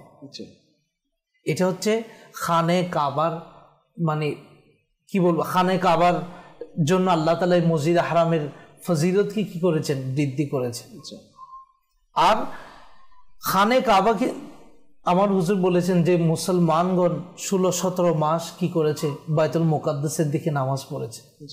আর আল্লাহ তাআলা যখন আমার নবীর ইচ্ছা পোষণ হলো, আমার নবীর ইচ্ছা যখন হলো যে আমাদের মুসলমানের কিবলা কি হয়ে যাক, খানে কাবা হয়ে যাক, আর তখন থেকে আল্লাহ তাআলা কিয়ামত পর্যন্ত এই খানে কাবাকে মুসলমানের জন্য কিবলা হিসেবে নির্ধারণ করেছে। আর কোনো মানে কিয়ামত অবধি কোনো মসজিদ, কোনো ঘর মুসলমানদের কিবলা হবে না। মুসলমানদের একমাত্র কিবলা হচ্ছে কিয়ামত পর্যন্ত খানে কাবা। কেউ যদি খানে কাবা ব্যতি রেখে নামাজ পড়লে কোনো দিকে তার নামাজ হবে না।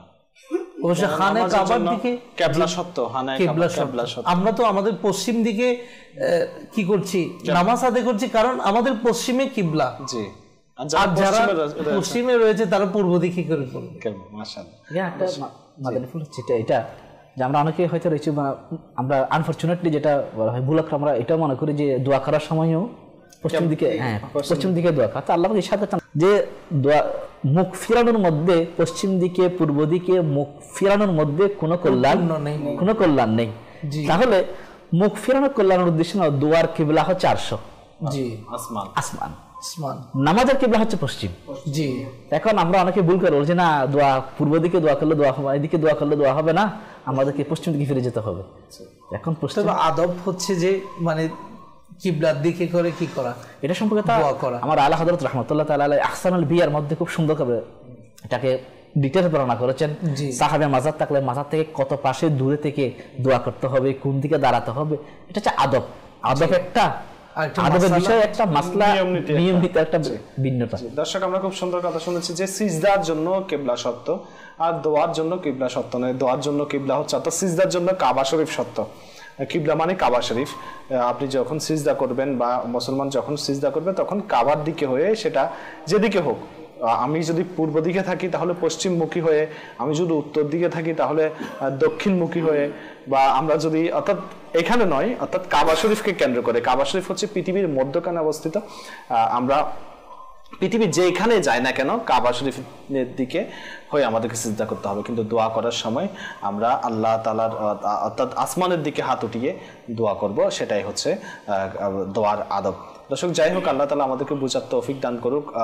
দর্শক আমাদের একটি প্যাকেজ নেওয়ার সময় হয়ে গেছে, আমরা সেই প্যাকেজটা নেব। সাল্লু আলাল হাবিব সাল্লাল্লাহু তাআলা আলা মুহাম্মদ সাল্লাল্লাহু আলাইহি ওয়াসাল্লাম। দর্শক আপনারা দেখছেন যে কোন কোন স্থানে দোয়া কবুল হয়, বিশেষ করে হারামাইন শরীফাইনের মধ্যে। তো আজকে যে স্থানটি সম্পর্কে আমরা আলোচনা করব তা হচ্ছে মসজিদে নববী। সুবহানাল্লাহ। মসজিদে নববী কি? যেটি আমার প্রিয় নবী রাসূল আরবি হুজুর নূর সাল্লাল্লাহু তাআলা আলাইহি ওয়া আলিহি ওয়াসাল্লাম কর্তৃক প্রতিষ্ঠিত মসজিদ, যা বর্তমানে আরব শরীফের মদিনাতুল মুনাওয়ারার মধ্যে অবস্থিত। যদি গুরুত্বের দিক থেকে দেখা হয় তাহলে মসজিদুল হারামের পর, অর্থাৎ মক্কাতুল মুকাররমায় যে মসজিদুল হারাম স্থাপিত আছে, এই মসজিদুল হারামের পর মসজিদে নববীর স্থান। আর আমরা জানি যে রেওয়ায়াতের মধ্যে এসেছে যে মসজিদুল হারামের মধ্যে এক রাকাত ইবাদতের সওয়াব লক্ষাধিক পরিমাণ বেড়ে যায়, আর মসজিদে নববীর মধ্যে এক রাকাত নামাজের সওয়াব বা নেকির সওয়াব 50,000 পরিমাণ পর্যন্ত বৃদ্ধি হয়ে যায়। তো আকা করিম সাল্লাল্লাহু আলাইহি ওয়াসাল্লাম হিজরত করে মদিনায় আসার পর এই মসজিদে নববী প্রতিষ্ঠিত করেন বা নির্মাণ করেন। আমার রাসূল করিম সাল্লাল্লাহু আলাইহি ওয়াসাল্লামের যে বাসগৃহ ছিল, যেখানে আমার প্রিয় রাসূল সাল্লাল্লাহু আলাইহি ওয়াসাল্লাম বাস করতেন, এই বাসগৃহের পাশেই এই মসজিদটি নির্মিত হয়েছিল। তিনি নিজে ব্যক্তিগতভাবে মসজিদের নির্মাণ কাজে অংশ নিয়েছিলেন। তো বলাই যায় যে এই মসজিদটি কত গুরুত্বপূর্ণ আর কত মহান একটি মসজিদ। তো এই মসজিদে যদি কেউ গিয়ে দোয়া করে তাহলে সে দোয়া কবুল করা হয়। শুধু তাই নয়, মসজিদের মধ্যে যে পিলারগুলো আছে, আপনারা দেখবেন যারা মসজিদে নববীতে গিয়েছেন বা যাবেন, সেখানে কিছু পিলার আছে। তো সেই পিলারের কাছে গিয়ে, নিকটে গিয়েও যদি কেউ দোয়া করে তাহলে ইনশাআল্লাহ আল্লাহ পাক ওই ব্যক্তির দোয়া কবুল করবেন। সে সময় মসজিদগুলো সম্মিলন স্থল, আদালত ও মাদ্রাসা হিসেবে ভূমিকা পালন করত। তো মসজিদে আলহামদুলিল্লাহ নেকির কাজই হয়। আর ইসলামী সংস্কৃতির খুবই গুরুত্বপূর্ণ একটি অংশ হচ্ছে মসজিদ। তো পরবর্তীকালে মুসলিম শাসকরা মসজিদ সম্প্রসারণ আর সৌন্দর্য বর্ধন করেছেন, অর্থাৎ আমরা বর্তমানে যা দেখি মসজিদে নববী, তো এটা পরবর্তীতে বিভিন্ন শাসকরা এসেছেন, তারাই এই মসজিদকে সৌন্দর্য মণ্ডিত করেছেন। তো যারাই যাবেন তারা অবশ্যই এই মসজিদে নববীতে গিয়ে দোয়া করবেন। মসজিদে নববীতে গিয়ে দোয়া করলে আল্লাহ পাক কবুল করে থাকেন। আর অবশ্যই পিলারের নিকটে গিয়ে দোয়া করবেন, ইনশাআল্লাহ আমার আপনার দোয়া কবুল হবে। আল্লাহ পাক আমাদের সবাইকে সেখানে যাওয়ার এবং দোয়া করার তৌফিক দান করুক। সাল্লু আলাল হাবিব সাল্লাল্লাহু আলা মুহাম্মদ সাল্লাল্লাহু তাআলা আলা মুহাম্মদ সাল্লাল্লাহু আলাইহি ওয়াসাল্লাম। মাশাআল্লাহ দর্শক, আমরা আজকে শুনেছি যে মসজিদে নববী শরীফের স্তম্ভ যে পিলারগুলো রয়েছে, সেই পিলারগুলোর কাছে গিয়ে দোয়া করলেও দোয়া কবুল হয়, এবং মসজিদে নববী শরীফের যে কোনো স্থান থেকে দোয়া করলে দোয়া কবুল হয়ে থাকে। দর্শক, আসলে যারা মদিনা শরীফে যাচ্ছেন বা মদিনা শরীফে যাবেন, অনেকে প্রথমে হজ করার পর প্রথমে কাবা শরীফে যাবেন, হজ করবেন, অর্থাৎ হজ করার পরে এরপরে মদিনা শরীফ আসবে। আবার অনেকে এমন আছে যা প্রথমে মদিনা শরীফ যাবে, এরপরে হজ করবে, কাবা শরীফে যাবে, মক্কা শরীফে যাবে। তো যারাই মদিনা শরীফে যাবেন, প্রথমে যাদের এই ভাগ্যটা সৌভাগ্যটা হবে, তো তাদের প্রতি অনুরোধ হচ্ছে যে মসজিদে নববী শরীফের মধ্যে দোয়া করুন, আল্লাহ তাআলার দরবারে দোয়া করুন, হুজুর পাক সাল্লাল্লাহু তাআলা আলাইহি ওয়াসাল্লামের দরবারে সালাম পেশ করুন, দোয়া করুন। নিজের জায়েজ উদ্দেশ্য, নিজের আকাঙ্ক্ষা যা কিছু আছে, যা কিছু পেরেশানি আছে, সব কিছুর জন্য, সবার জন্য দোয়া করুন। মন খুলে দোয়া করুন, প্রাণ খুলে দোয়া করুন, চোখের পানি ছেড়ে দিয়ে দোয়া করুন। ইনশাআল্লাহ আল্লাহ তাআলা চাইলে দোয়া কবুল করবেন। দর্শক, আমরা যে বিষয়ে আমরা আলোচনা করছিলাম, আমাদের আলোচনা ফিরে যাচ্ছি। ফিরদাউসুল আখবার কিতাবের মধ্যে বর্ণিত রয়েছে খানায়ে কাবা দেখা ইবাদত, আচ্ছা, আলিমে দ্বীনের চেহারা দেখা ইবাদত। অপর রবায়ত রয়েছে জমজমের পানির দিকে তাকানো ইবাদত। আচ্ছা, এই জমজম সম্পর্কে আমরা মোটামুটি জানি যে হযরত ইসমাঈল আলাইহিস সালাতু ওয়াস সালামের পায়ের আঘাতে এটা সৃষ্টি হয়। অপর আয়াতে রয়েছে হযরত জিবরাইল ইসলাম ওই অংশে ওনার কদম মোবারক দিয়ে এখানে সৃষ্টি করেন। তো জমজমের পানি পান করার সময় যদি হাদিস মুবারকের মধ্যে রয়েছে যে ব্যক্তি জমজমের পানি যেই নিয়তে পান করবে আল্লাহ পাক তার সেই নিয়ত পূর্ণ করবেন। আচ্ছা, কেউ যদি শিফা নিয়ত করেন তাহলে অবশ্যই সে শিফা লাভ করবে। এবং কোনো ব্যক্তি যদি ওই সামান্য পানি যদি তার মাথায় দেন, নিয়ে মাথায় দেন, তাহলে আল্লাহ পাক তাকে সমস্ত অপদস্থতা থেকে তাকে মুক্ত দান করবেন। এবং জমজমের পানি পান করার একটা দোয়া রয়েছে, ওই দোয়াও পাঠ করতে পারে। ওই দোয়া পাঠ করার দ্বারা আল্লাহ পাক তার ইলমের মধ্যে বরকত দান করবেন, তাকে রূপ থেকে শিফা দান করবেন। এবং এটা রফিকুল হারামাইনের মধ্যেও এই দোয়াটি সেখানে রয়েছে। দর্শক শ্রোতা চাইলে রফিকুল হারামাইন আপনারা ডাউনলোড করতে পারেন। এবং সাথে সাথে আমাদের যে ফয়জানে মদিনা প্রত্যেক মাসে যে সংখ্যা বের হয়, ওই সংখ্যা থেকে এখান থেকে অনেক মাদানিফুল তারা লাভ করতে পারবে। দালাল তাহলে সুন্নাতের অনেক মাসলা মাসায় সেখানে রয়েছে, বিশেষ করে হাজিদের জন্য। যারা হেরম শরীফে যারা আল্লাহ পাকে যারা মেহমান হয়েছেন, ওই হাজিরা ওই হজ করা অবস্থায় তারা কোন ধরনের টিস্যু ইউজ করবে, সুগন্ধযুক্ত না সুগন্ধ মুক্ত, যুক্ত এবং মুক্ত, এই দুই জিনিস থেকে কোনটা ডিসাইড করবে সে সম্পর্কে কিন্তু ফতোয়া রয়েছে। আর এই মাসলাটা রফিকুল হারামাইন এবং জুলাই সংখ্যা ফয়জানে মদিনা জুলাই সংখ্যার মধ্যে এখানে বর্ণিত রয়েছে, তাহলে এটাও জানা দরকার। আর খানায়ে কাবার আল মুজামুল আওসাতের মধ্যে রয়েছে খানায়ে কাবার একটা ঠোঁট এবং দুইটা চক্ষু রয়েছে। খানায়ে কাবা আল্লাহ পাকের দরবারে এবার আরজ করবে, অভিযোগ করবে যে আল্লাহ আমার খানায়ে কাবার কাছে মানুষের আসার সংখ্যাটা কমে যাচ্ছে। তখন আল্লাহ পাক ইরশাদ করেন যে খানায়ে কাবা তুমি চিন্তা করো না, নম্র ভদ্র স্বভাবের মানুষকে আমি, অধিক সিজদাকারী ব্যক্তিকে আমি খানায়ে কাবার দিকে তোমার দিকে এতভাবেই পাঠাবো যেভাবে কবুতররা তার ডিমের দিকে মনোযোগী থাকে, ঠিক সমস্ত আশিকানে রসুল যারা রয়েছেন, সিজদাকারী যারা রয়েছেন, নম্র ভদ্র স্বভাবে যারা রয়েছেন, তারাও তোমার দিকে এরকম ধাবিত হবে। তাহলে এখান থেকে বোঝা যায় আজকে আমরা যারা রয়েছি, যারা দুনিয়ার লোভে পড়ে, টাকা ইনকামের লোভে পড়ে, যারা আজকে যাদের উপর হজ ফরজ হয়ে গিয়েছে, তারপরে তারা চিন্তা করছে না এখন আর একটু ব্যবসাটা আরেকটু বৃদ্ধি করি, আরেকটু ইনকামটা আরেকটু বৃদ্ধি করি, একটা ভালো একটা বাড়ি তৈরি করি, সন্তানদেরকে বিয়েটা দিয়ে দিই, তারপর আমি যখন একটু বয়স হবে তারপর আমি গিয়ে খানায়ে কাবায় গিয়ে আমি হজ করব। এখন দেখুন আশাটা হচ্ছে দুনিয়াবি, আর খানায়ে কাবার হজ করার উদ্দেশ্য কেমন? হাদিস পাকের মধ্যে বর্ণিত রয়েছে, বান্দা যখন হজ করার জন্য যাবে, যখন সে বাহনে, তখন তো উট ছিল, উটের উপর সাওয়ার হয়ে যেত, ঘোড়া ছিল, হ্যাঁ, এটা যখন তাওয়াফ করতো না, তখন বলে যে ওই পশুর তাওয়াফের জন্য ওই পশু যখন সে ইউজ করতো, তার প্রত্যেকটা কদম ফেলা এবং উঠানো মধ্যে আল্লাহ পাক একটা করে নেকি দান করেন, একটা করে গুনাহ ক্ষমা করেন, একটা করে মর্যাদা বৃদ্ধি করে দেন ওই সময়। তো এখন দেখুন বলি, তো এখন যে সমস্ত হাজিরা যারা খানায়ে কাবা যারা তাওয়াফ করবে, তাদের প্রত্যেকটা কদম ফেলার পরিবর্তে আল্লাহ পাক একটা করে নেকি দান করবেন, একটা করে গুনাহ ক্ষমা করবেন, একটা করে মর্যাদা বৃদ্ধি করে দিবেন। তাহলে এই সওয়াব তো অন্য কোথায় পাবো না, কোটি কোটি টাকা পাবো, কিন্তু এই নিয়ামতটা পাবো না। এই জন্য যারা মৃত্যুবরণ করেছে, তখন ফেরেশতারা জিজ্ঞাসা করে যে তোমাদের আজকে কোন বিষয়টা আক্ষেপ বা ঈর্ষান্বিত? তখন কবরবাসীরা বলে আজকে আমরা তাদের প্রতি ঈর্ষান্বিত যারা আজকে মসজিদে এসে নামাজ আদায় করছে, আমরা আজকে তাদের প্রতি ঈর্ষান্বিত, কেননা তারা আজকে নামাজ আদায় করতে পারছে, আমরা পারছি না। তারা আল্লাহ পাকে জিকির করতে পারছে, আমরা পারছি না। তারা আজকে দান সদকা করার জন্য সেই সুযোগ রয়েছে তাদের, কিন্তু আমাদের আজকে সেই সুযোগ নেই। আমরা এটা দিয়ে খুব ঈর্ষান্বিত। তাহলে দেখুন কবরে গিয়ে তারা ঈর্ষান্বিত হচ্ছেন, আর আমরা থাকা অবস্থায় আমরা সেটাকে মূল্যায়ন করছি না। এটা তার জন্য বড় দুর্ভাগ্যের বিষয়। টাকা আছে, সামর্থ্য আছে, কিন্তু যাচ্ছেন এরকম। আসলে ফারুক ভাই বলতো তো অনেক কথা। এক ব্যক্তি আমার এক দুর্ভাগ্য এবং রয়েছেন, তাকে যখন বলতে লাগলো যে হজ করার জন্য, তো তখন তার টাকার পরিমাণ এত ছিল, তখন তো ব্যাংক ছিল না যে টাকা জমা রাখবে, এরকম ছিল না, বা তাদের এরকমই ছিল না এই দিকে রাখার, সংরক্ষণ করার ব্যাংক বলতে অন্য কোনো জায়গায়।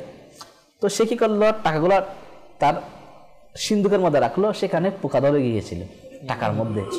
তখন সেগুলোকে শুকানোর জন্য বাইরে জাল বিছিয়ে টাকাগুলো সেখানে রাখলো, এবং একটা একটা করে বাস করে করে পরিষ্কার করতে লাগলো।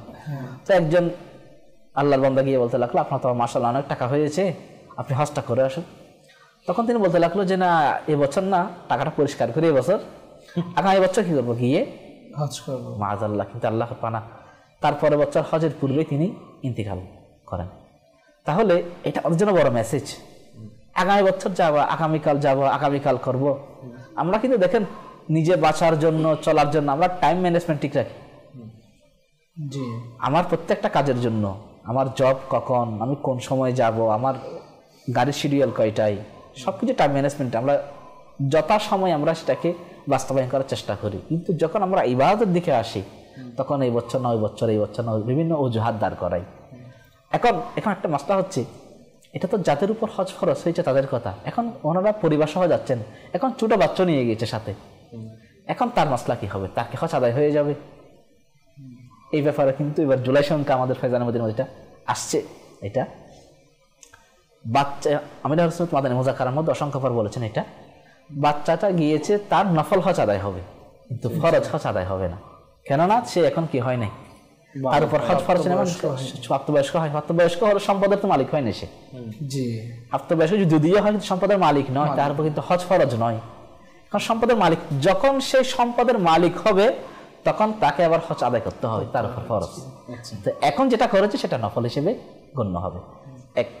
দ্বিতীয়ত হচ্ছে, এখন আমাদের অনেকের পিতা মাতা ইন্তেকাল করেছেন, তো তাদের যে বদলি হজ আমরা যদি চাই, তাদের বদলি হজটা করার জন্য তো আমরা চাইলে কোনো আলিমেদিনকে দিতে পারি বা নিজেও করতে পারি তাদের পরিবর্তে হজটা করে আসার জন্য। এক্ষেত্রে কি হবে, আমার পিতা মাতার পক্ষ থেকে হজটা আদায় হলো এবং যিনি করবেন তার নফল হজ আদায় হয়ে যাবে, খরচটা আদায় হবে না। তো এই বিষয়ে আমাদের খেয়াল রাখা দরকার। এবং সাথে সাথে হানায়ে কাবার প্রতি মহাব্বত, যেন এক অপর রাওয়ায়াতের মধ্যে রয়েছে, যখন হানায়ে কাবা, যখন হযরত সাল্লাল্লাহু আলাইহি ওয়াসাল্লাম যখন বাতাসে যখন উড়ে যখন চলে যাচ্ছেন সৈন্য সামন্ত নিয়ে, তখন হানায়ে কাবা আরজ করেছিল বারে ইলাহি, যে আমার থেকে মানুষ কখন আসবে, কিভাবে আসবে। তখন আল্লাহ পাক ইরশাদ করেছেন যে হানায়ে কাবা, তুমি চিন্তা করো না, তোমার দিকে আসার জন্য প্রতি বছর এমন এমন ব্যক্তি সৃষ্টি করে দেব, যদি মানুষ না আসে আমি ফেরেশতা করে পাঠাবো, প্রতি বছর কমপক্ষে 6 লক্ষ হাজি তোমার এখানে হজ করার জন্য আসবে। দেখো, দেখুন, মানুষ না আসলেও ফেরেশতা হলো কি করবে, আল্লাহ প্রেরণ করবেন, পরিপূর্ণ করবেন আল্লাহ। তাহলে এ থেকে বোঝা যায় খানায়ে কাবার নিদর্শন না কোনোদিন কমেছিল, না কমছে, না কমবে। আর আল্লাহ পাকের শক্তি অতীতও ছিল, ইন্নাল্লাহা আলা কুল্লি শাইইন কাদির, যিনি যে কদির, সর্বশক্তিমান, তিনি পূর্বেও যেমন ছিলেন, এখনো আছেন এবং থাকবেন চিরস্থায়ী, তার ক্ষমতা, সেটারও প্রমাণ হচ্ছে এটা। দর্শক, আমরা খুব সুন্দর আলোচনা শুনছি যে দর্শক অনেকে যেটা বলছেন যে অনেকের উপর হজ ফরজ হওয়ার পরও অনেকে হজ করছেন না, তো তাদের প্রতি অনুরোধ হচ্ছে অবশ্যই হজ ফরজ হওয়ার সাথে সাথেই আপনারা হজ করে নিন। নফল হজ সেটা অন্য বিষয়, যদি আপনার সামর্থ্যে কুলায় বা আপনার শারীরিক অবস্থায় যদি আপনি পারেন অবশ্যই হজ করুন। এবং কাবা শরীফকে যাদের টাকা রয়েছে, সামর্থ্য রয়েছে যাওয়ার, তাদের তো উচিত যে ওমরাতে যাওয়া, অর্থাৎ বছরে একবার ওমরাতে যাওয়া, হজ করা। তো এটা তো আসলে অবশ্যই উচিত, কেননা আল্লাহ তাআলা আপনাকে তৌফিক দিয়েছেন। এবং আমরা শুনেছি যে কাবা শরীফ এটা দেখাও ইবাদত, এখানে আপনি যতক্ষণ থাকবেন আপনি প্রত্যেক শ্বাস প্রশ্বাসে আপনার সওয়াব হতে থাকবে। সেখানে জমজম শরীফ আছে, জমজম শরীফের পানি পান করলে সওয়াব এবং দেখলে সওয়াব, অর্থাৎ সেখানে ইবাদতের উপর ইবাদত। তো দর্শক, তাই আমাদের উচিত যাদের সামর্থ্য রয়েছে, আল্লাহ তাআলা যাদেরকে সামর্থ্য দিয়েছেন, তাদের অবশ্যই কাবা শরীফে যাওয়া দরকার। দর্শক, আমরা এখন একটি নাচ শুনবো, ইনশাআল্লাহ এরপরে ইনশাআল্লাহ আবার আমরা আমাদের অনুষ্ঠানে আসছি। صلِّ على رسولنا صلِّ على محمد صلِّ على حبيبنا صلِّ على محمد যাব কোথায় তোমায় ছেড়ে, মুর্শিদকে হনে মোর আপন ভবে, মুর্শিদ যাব কোথায় তোমায় ছেড়ে, মুর্শিদে যাব কোথায় তোমায় ছেড়ে মুর্শিদ কেহ নেই মোর আপন ভবে মুর্শিদ কেহ নেই মোর আপন ভবে মুর্শিদ যাব কোথায় তোমায় ছেড়ে মুর্শিদ যাব কোথায় তোমায় ছেড়ে মুর্শিদ কেহ নেই মোর আপন ভবে মুর্শিদ কেহ নেই মোর আপন ভবে মুর্শিদ আমি ফকির তোমার কৃপা পেতে মুর্শিদ আমি ফকির তোমার দয়া পেতে মুর্শিদ আমি ফকির তোমার দয়া পেতে আছি তোমার কদম তলে মুর্শিদ আছি তোমার কদম তলে মুর্শিদ যাব কোথায় তোমায় ছেড়ে মুর্শিদ কেহ নেই মোর আপন ভবে মুর্শিদ। মাশাআল্লাহ মাশাআল্লাহ। দর্শক, আল্লাহ তাআলা আমাদেরকে হুজুর পাক সাল্লাল্লাহু আলাইহি ওয়াসাল্লাম এবং আমাদের মুর্শিদের প্রতি ভালোবাসা দান করে। দর্শক, আমরা যে আলোচনা শুনছিলাম ইনশাআল্লাহ সেই আলোচনায় ফিরে আসবো। এর আগে আমরা একটি প্যাকেজ নেব ইনশাআল্লাহ, এরপর আবার আসছি। লবাইক আল্লাহুম্মা লবাইক লবাইক লা শারীকা লাক লবাইক ইন্নাল হামদা ওয়ান নি'মাতা লাকা ওয়াল মুলক লা শারীকা লাক। প্রিয় ইসলামী ভাইয়েরা, এবার সময় হয়েছে ইহরামের নিয়ত করার। হজ 3 প্রকারের: হজ্জে কিরান, হজ্জে তামাত্তু আর হজ্জে ইফরাদ। যদি হজ্জে কিরান করেন তবে আপনি এখন নিয়ত করবেন উমরা ও হজ উভয়ের। اللهم إني أريد العمرة والحج فيسرهما لي وتقبلهما مني نويت العمرة والحج وأحرمت بهما مخلصا لله تعالى। হে আল্লাহ, আমি উমরা ও হজ উভয়ের জন্য ইচ্ছা করেছি, তুমি উভয়কে আমার জন্য সহজ করে দাও আর উভয়কে আমার পক্ষে কবুল করো। আমি উমরা ও হজ উভয়ের নিয়ত করেছি আর একমাত্র আল্লাহর জন্যই উভয়ের ইহরাম বেঁধেছি। রফিকুল হারামাইনে এই 3টি হজের নিয়ত লেখা হয়েছে। যদি আপনি হজে তামাত্তু করেন, মনে রাখবেন আপনি শুধুই উমরার নিয়ত করবেন। মনে রাখবেন, উমরা করার পরে হজ্জে তামাত্তুকারীরা 7 অথবা 8 জিলহজ মিনা যাওয়ার আগে হজের নিয়ত করবেন। اللهم إني أريد العمرة فيسرها لي وتقبلها مني وأعني عليها وبارك لي فيها نويت العمرة وأحرمت بها لله تعالى।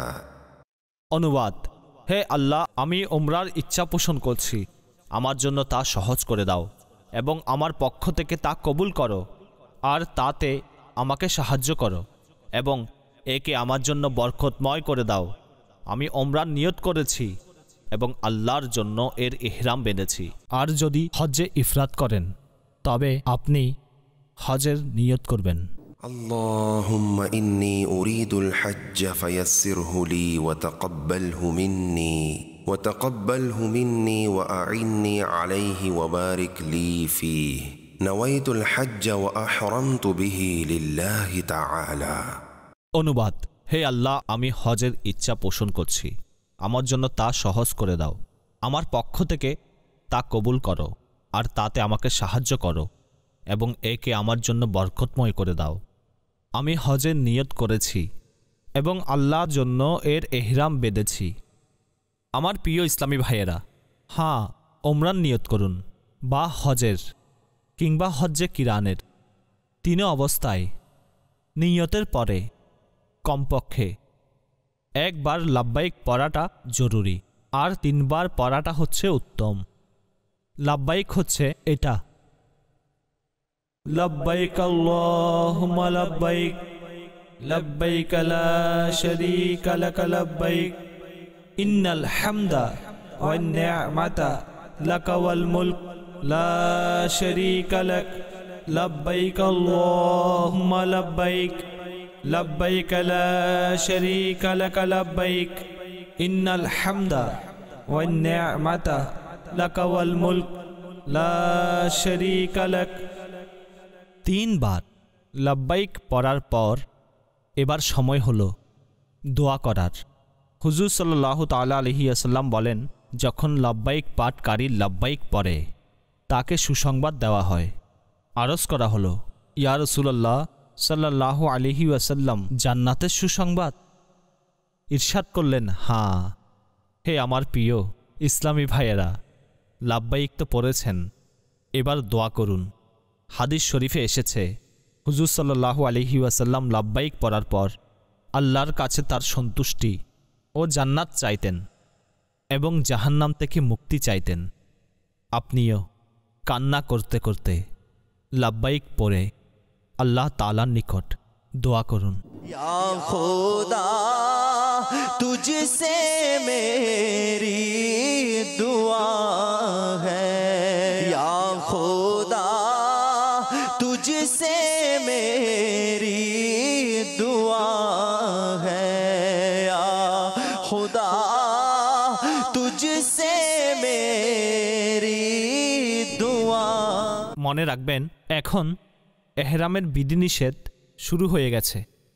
এখন বাংলাদেশের শহর ঢাকা থেকে যদি আপনি জেদ্দা শরীফ যান, প্রায় 60 ঘন্টা সময় লাগবে। এবার আপনি আরাম করে বসুন, দৃষ্টির হেফাজত করুন, কিন্তু বিমানে কিছু সতর্কতা অবলম্বন করা প্রয়োজন। সাধারণত যখন বিমানে যাত্রীদেরকে যে খাবার দেওয়া হয় তাতে এমন একটি টিস্যু পেপার থাকে যাতে পারফিউম লাগানো থাকে, সুগন্ধি লাগানো থাকে। যেহেতু আমাদের এহরামের বিধিনিষেধ শুরু হয়ে গেছে, সেহেতু আমরা পারফিউমযুক্ত টিস্যু ব্যবহার করব না।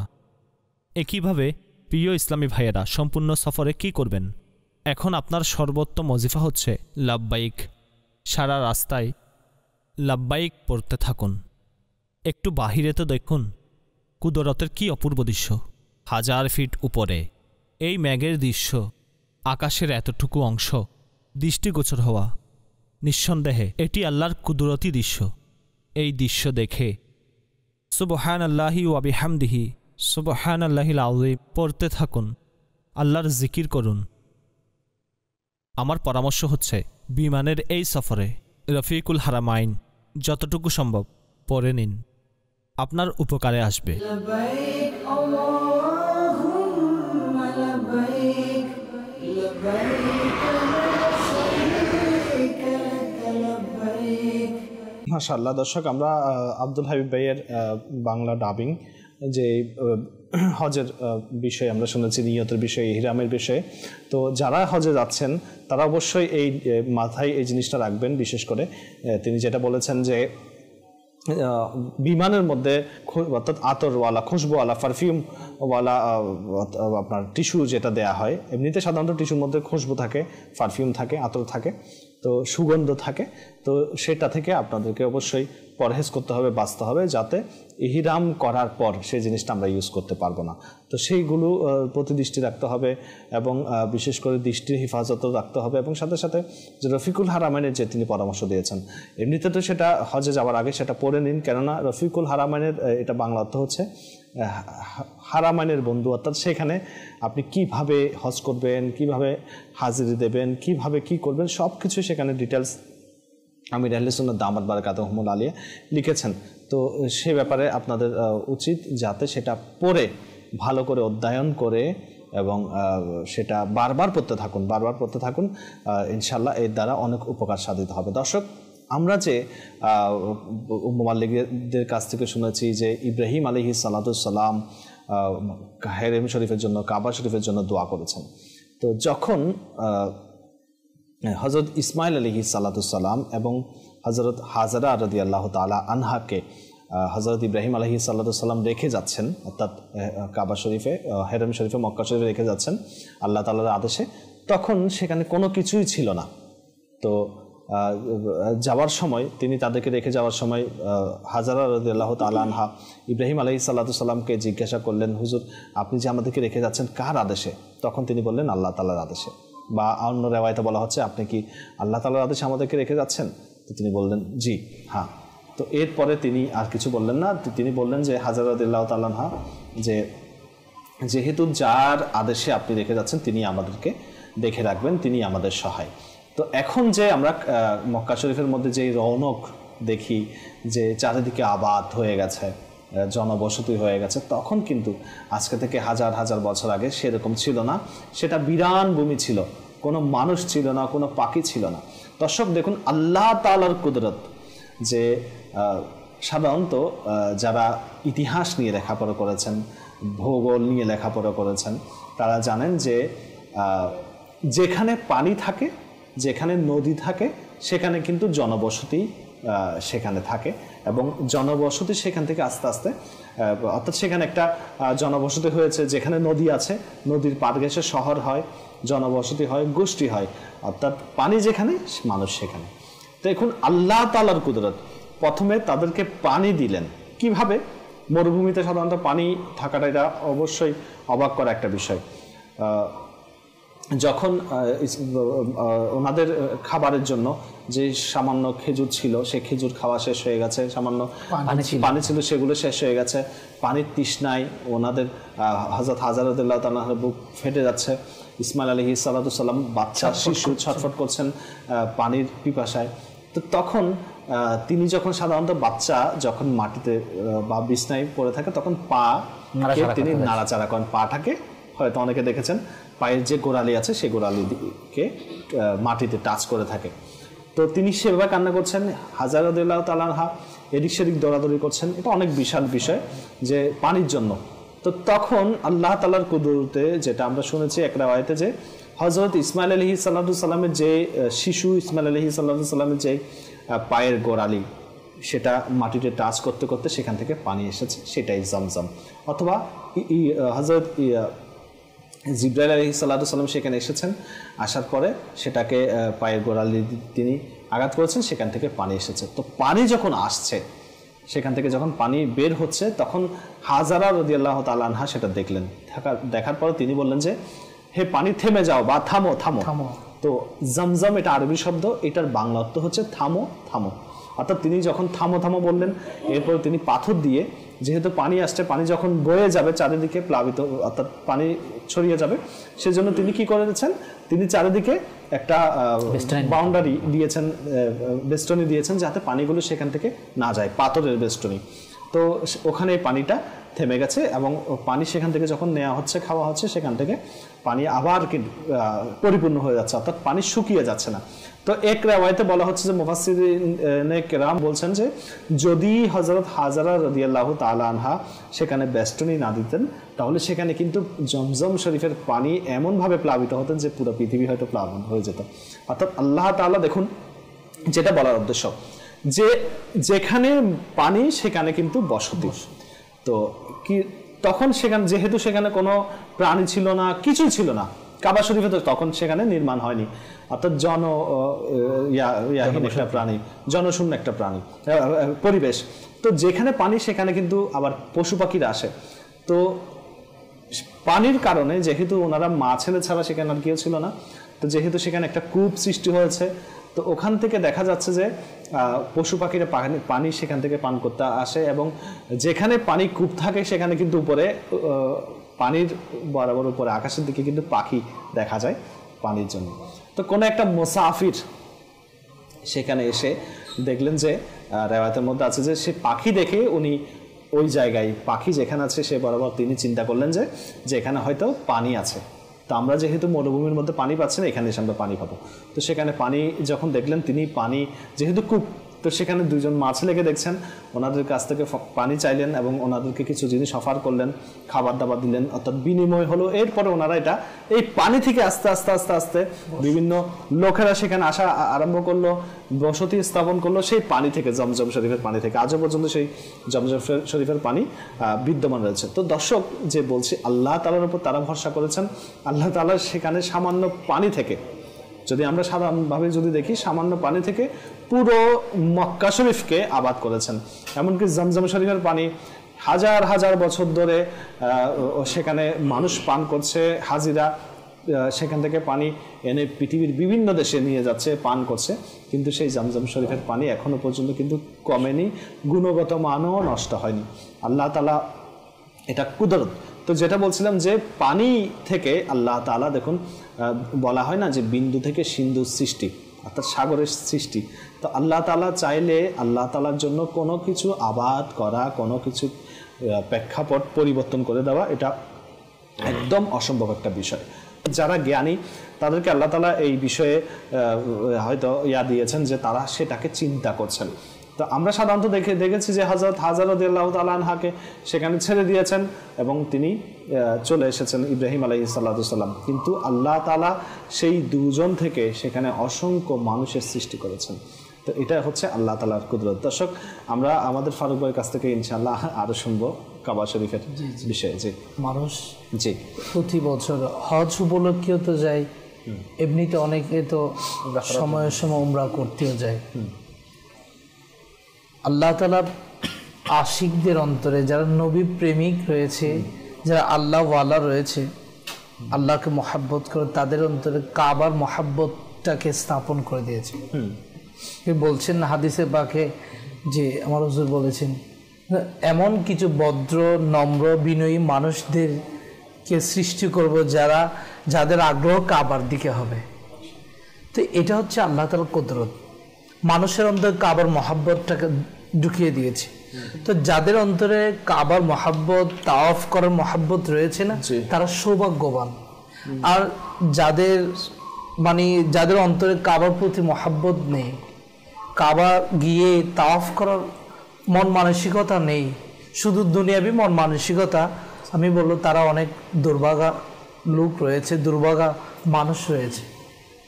এই যে অন্তরে কাবার প্রতি মহাব্বত থাকা, হজ করার মন মানসিকতা থাকা, খানে কাবার তাওয়াফ করার মন মানসিকতা থাকা, এটা আল্লাহ তাআলার পক্ষ থেকে একটি নিয়ামত। আলহামদুলিল্লাহ, আমাদেরকে আমিরের সুন্নাত দামাত বারকাতুল্লাহ আলিয়া আমাদের অন্তরকে আল্লাহর দিকে কি করছেন, মানে ধাবিত করছেন।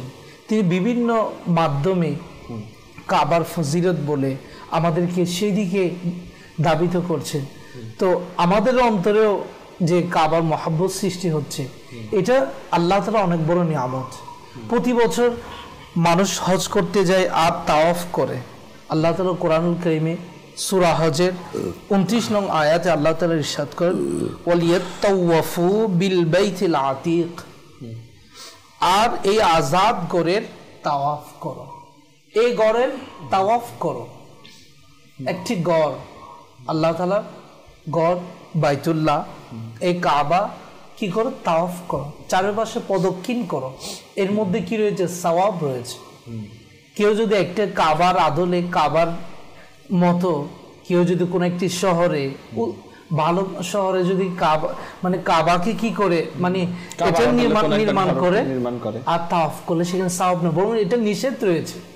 এটা তো কাবা হতে পারে, কাবা একটাই কাবা, আর তাওয়াফ করতে হবে সেখানে।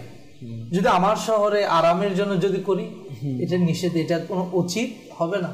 তো বলছে তোমরা ওয়ালিয়াত তাওয়াফু বিল বাইতিল আতিক, এই আজাদ ঘরের কি করো, তাওয়াফ করো। দেখুন এই তাওয়াফ করবে, শুধু প্রদক্ষিণ করবে চারপাশে, এটার মধ্যে কি রয়েছে, সওয়াব রয়েছে।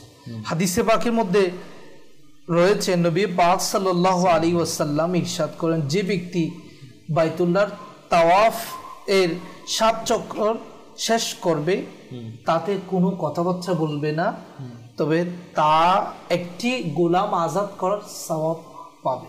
আচ্ছা, একটি গোলাম আজাদ করার সওয়াব হাদিসে পাকের মধ্যে বর্ণিত রয়েছে। যে গোলাম আজাদ করার সওয়াব তো অনেক রয়েছে, সেই সময়কাল তো গোলাম ছিল, এখন তো আমাদের কাছে নেই, সেই সুযোগ নেই, কিন্তু আমরা যদি তাওয়াফ করি গোলাম আজাদ করার সওয়াব পাবো। যদিও গোলাম আজাদের এই পথাটা নেই, কিন্তু সওয়াব আমরা পাবো। আপনাদের একটু ডিটেলস বলতেন। এরকমও রয়েছে কোন গোলামকে আজাদ করার দ্বারা ওই গোলামের চোখ, তার স্ট্রাকচার, তার মুখ, হাত, চেহারা, অঙ্গ প্রত্যঙ্গ যতগুলো রয়েছে, তো যিনি আজাদ করে দিবেন ওই গোলামের স্ট্রাকচার অনুযায়ী তার মাথা থেকে পা পর্যন্ত তার বডিটাকে যিনি আজাদ করেছেন, ওই ব্যক্তিকে আল্লাহ পাক জাহান্নামের আগুন থেকে হেফাজত করবেন। দর্শক, খুব চমৎকার আমরা মাদানী ফুল শুনেছি। দর্শক, ইনশাল্লাহ আলোচনা আবার ফিরে আসবো এবং অনুষ্ঠানের সময়ও আমাদের খুব সংক্ষিপ্ত একটি প্যাকেজ রয়ে গেছে, সেটা নিব, এরপর ইনশাল্লাহ আবার ফিরে আসছি।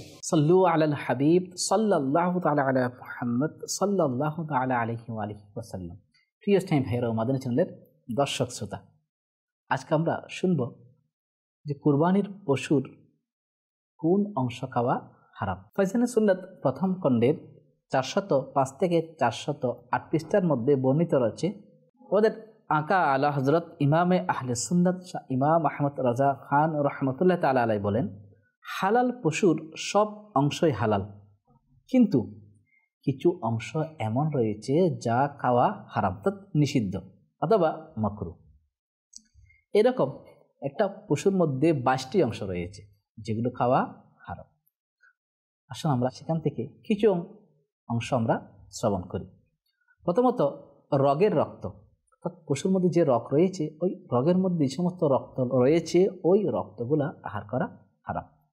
পিত্ত, মূত্রথলি এবং জোড়া, শরীরের ঘাট, হারাম মজ্জা, গাড়ের দুপাট্টা যা কাঁধ থেকে টানা থাকে একটা পশুর, এগুলো খাওয়া হারাম।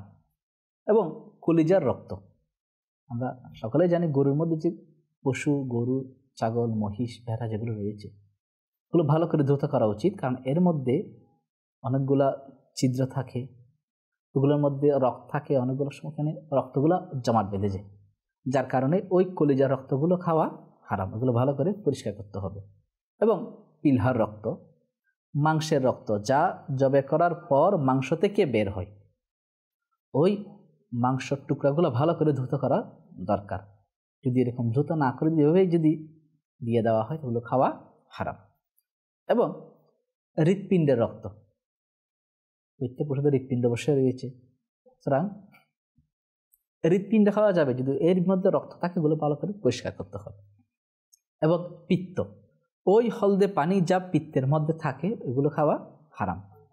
এবং নাকের আর্দ্রতা, ভেড়া বা ভেড়ির মধ্যে অধিক হারে থাকে এই নাকের আর্দ্রতা, এগুলো খাওয়া হারাম। এবং পাকস্থলী, পাকস্থলীও খাওয়া হারাম। নারী ভুঁড়ি, হ্যাঁ ভেড়া, এটার ক্ষেত্রে আমাদের সাবধানতা অবলম্বন করা উচিত। আলহামদুলিল্লাহ আযজা ওয়া জাল দাওয়াত ইসলামীর মাদানী চ্যানেলের মধ্যে এবং মুফতিয়ানে কেরাম, উলামায়ে কেরাম এইভাবেই বর্ণনা করেন, এবং মাদানী চ্যানেলের দর্শকরা হয়তো আপনারা দেখেছেন, অথবা মাদানী চ্যানেলের মধ্যে এইভাবে দেখানো হয়েছে। আমির আহলে সুন্নাত আল্লামা ইলিয়াস আত্তার কাদেরী রাজাবি জিয়াই দামাত বারকাতুহু আলিয়া ওই নারীবুড়ি সম্পর্কে এভাবে দেখিয়েছেন যে কোন অংশটা খাওয়া হারাম, এটাও বলেছেন। এবং মুফতিয়ানে কেরাম পশুর মধ্যে নারীবুড়ির কোন অংশটা খাওয়া হারাম এটাকে ভিডিও ক্লিপসের মাধ্যমে দেখানো হয়ে থাকে, হয়তো অনেকে দেখেছেন। তারপর আমরা চেষ্টা করব আপনাদের জিনিসটা শোনানোর জন্য। যে নারীবুড়ির সাথে ময়লা যেগুলা খুব নিকটে, নারী ভুঁড়ির ভিতরের অংশ যেটার সাথে ময়লাগুলো যুক্ত, ওই অংশটা খাওয়া হারাম। নারী ভুঁড়ির বাইরের অংশ, নারীর ভুঁড়ির বাইরের অংশের সাথে ময়লার সাথে সম্পর্ক নেই, যেহেতু ভিতরের পার্ট আলাদা, বাইরের অংশটা আলাদা। তখন মুফতিনে কেরাম এটাকে এভাবে বর্ণনা করেছেন, ওই ময়লাগুলো পরিষ্কার করার পর নারী ভুঁড়ির ভিতরের পার্টটা ছিলে এটাকে ফেলে দেওয়া হবে, উপরের পার্ট যেটা আছে ওইটা খাওয়া জায়েজ। অনেকেই দেখা যায় আমাদের সমাজের মধ্যে দেখা যায় গরুর ওঁট, ভেড়া বা এই পশুগুলার নারী ভুঁড়ি কেটে ময়লাগুলো ফেলে দেয় এবং ওটাকে দ্রুত করে গরম পানি দিয়ে সিদ্ধ করার পর ওই ভিতরের যে অংশ রয়েছে ওইটাকে চামচ বা ছুরি দিয়ে ওগুলো আঁচড়িয়ে তারপর ওগুলো খেয়ে ফেলে। সুতরাং এটা খাওয়া এভাবে বৈধ নয়, কেননা আমরা যে আঁচড়ানোর ফলে উপরের সামান্য অংশ উঠে যায়, কিন্তু পরিপূর্ণভাবে এটা উঠে যায় না, সেজন্য এটা খাওয়া জায়েজ নেই। সুতরাং আমরা ওদিকে খেয়াল রাখি। মুফতিয়ান কেরাম যেভাবে বলেছেন আমরা পার্টটাকে আলাদা করে ফেলি, উপরের পার্ট যেটা রয়েছে ওইটা খুব সহজেই ভালো করে কেটে উপরের পার্টটা আমরা নিই, ভেতরের পার্টের সাথে তো ময়লার সাথে সম্পৃক্ততা, কারণ এটা খাওয়া জায়েজ নেই, সেদিকে আমরা লক্ষ্য রাখি। পশুর মধ্যে যদি কোনো বাচ্চা হয়ে যায় এবং বাচ্চাটা যদি মৃত অবস্থায় বের হয়ে যায় তাহলে সেটা ফেলে দিবে, আর যদি জীবিত অবস্থায় থাকে তাহলে সেটাকেও জবাই করে দিবে। আর যেই পশু জবাই করার আগে মারা গিয়েছে সেটা খাওয়া হারাম। অর্থাৎ পশু যে আপনি যে কোরবানি দিয়েছেন ওই কোরবানির পশুর মধ্যে যদি আরেকটা বাচ্চা হয়ে যায় তাহলে বাচ্চা যদি জীবিত থাকে তাহলে সেটাকে জবাই করে দিবে, আর যদি মারা যায় তাহলে ফেলে দিতে হবে, ওইটা খাওয়া যাবে, এটা হারাম। ফতোয়া রাজবিয়া 20তম খণ্ড 240 এবং 41 পৃষ্ঠার মধ্যে বর্ণিত রয়েছে। প্রিয় ভাইয়েরা, আমাদের চ্যানেলের দর্শক শ্রোতা, আমরা শুনলাম যে আজকে কিছু অংশ আমরা শুনলাম কোন অংশ হারাম পশুর মধ্যে। সুতরাং আরও বিস্তারিত জানার জন্য মাকতাবাতুল মদিনা কর্তৃক প্রকাশিত অনন্য রিসালা ঘোড়ার আরোহী আপনারা নিতে পারেন, এবং এখানের মধ্যে 52 পৃষ্ঠার মধ্যে এই ব্যাপারে বিস্তারিত বর্ণনা রয়েছে পশুর কোন কোন অংশ খাওয়া হারাম। আমরা জানি কুরবানির পশু জায়েজ, কিন্তু কোন অংশ খাওয়া হারাম আমরা অনেকেই জানি না। দাওয়াত ইসলামের জন্য অনেক বড় ইহসান করেছেন, আমরা সেটা লক্ষ্য রাখি এবং যে জিনিসগুলো জিনিসগুলো আহার করা হারাম ঘোষণা করা হয়েছে সেগুলা পরিহার করি। আল্লাহ পাক আমাদেরকে সেই শক্তি সামর্থ্য দান করুক। সাল্লু আলাল হাবিব সাল্লাল্লাহু তাআলা আলা মুহাম্মদ সাল্লাল্লাহু তাআলা আলা মুহাম্মদ সাল্লাল্লাহু আলাইহি ওয়াসাল্লাম। দর্শক, আমরা খুব সুন্দর কিছু মাদানী ফুল শুনেছি। বিশেষ করে পশুর 22টি হারাম অংশ থেকে আমাদেরকে বাঁচতে হবে এবং সেগুলো আমরা খাবো না বা খাওয়া হারাম। তো এবং সেই জিনিসগুলো কী কী সেটাও কিন্তু শিখা আমাদের উপর ফরজ। তো দর্শক, যদি নিজে না চিনেন কোনো একজন আলিমের কাছে গিয়ে সেটা চিনুন, জানুন, ইনশাআল্লাহ এর দ্বারা নিজেও বাঁচবেন, অপরকে বাঁচাতে পারবেন। দর্শক, ইনশাআল্লাহ আগামীকালকের অনুষ্ঠান দেখে আমরা আজকের মতো বিদায় নিচ্ছি। ভালো থাকুন, সুস্থ থাকুন। সাল্লু আলাল হাবিব সাল্লাল্লাহু তাআলা আলা মুহাম্মদ সাল্লাল্লাহু আলাইহি ওয়াসাল্লাম।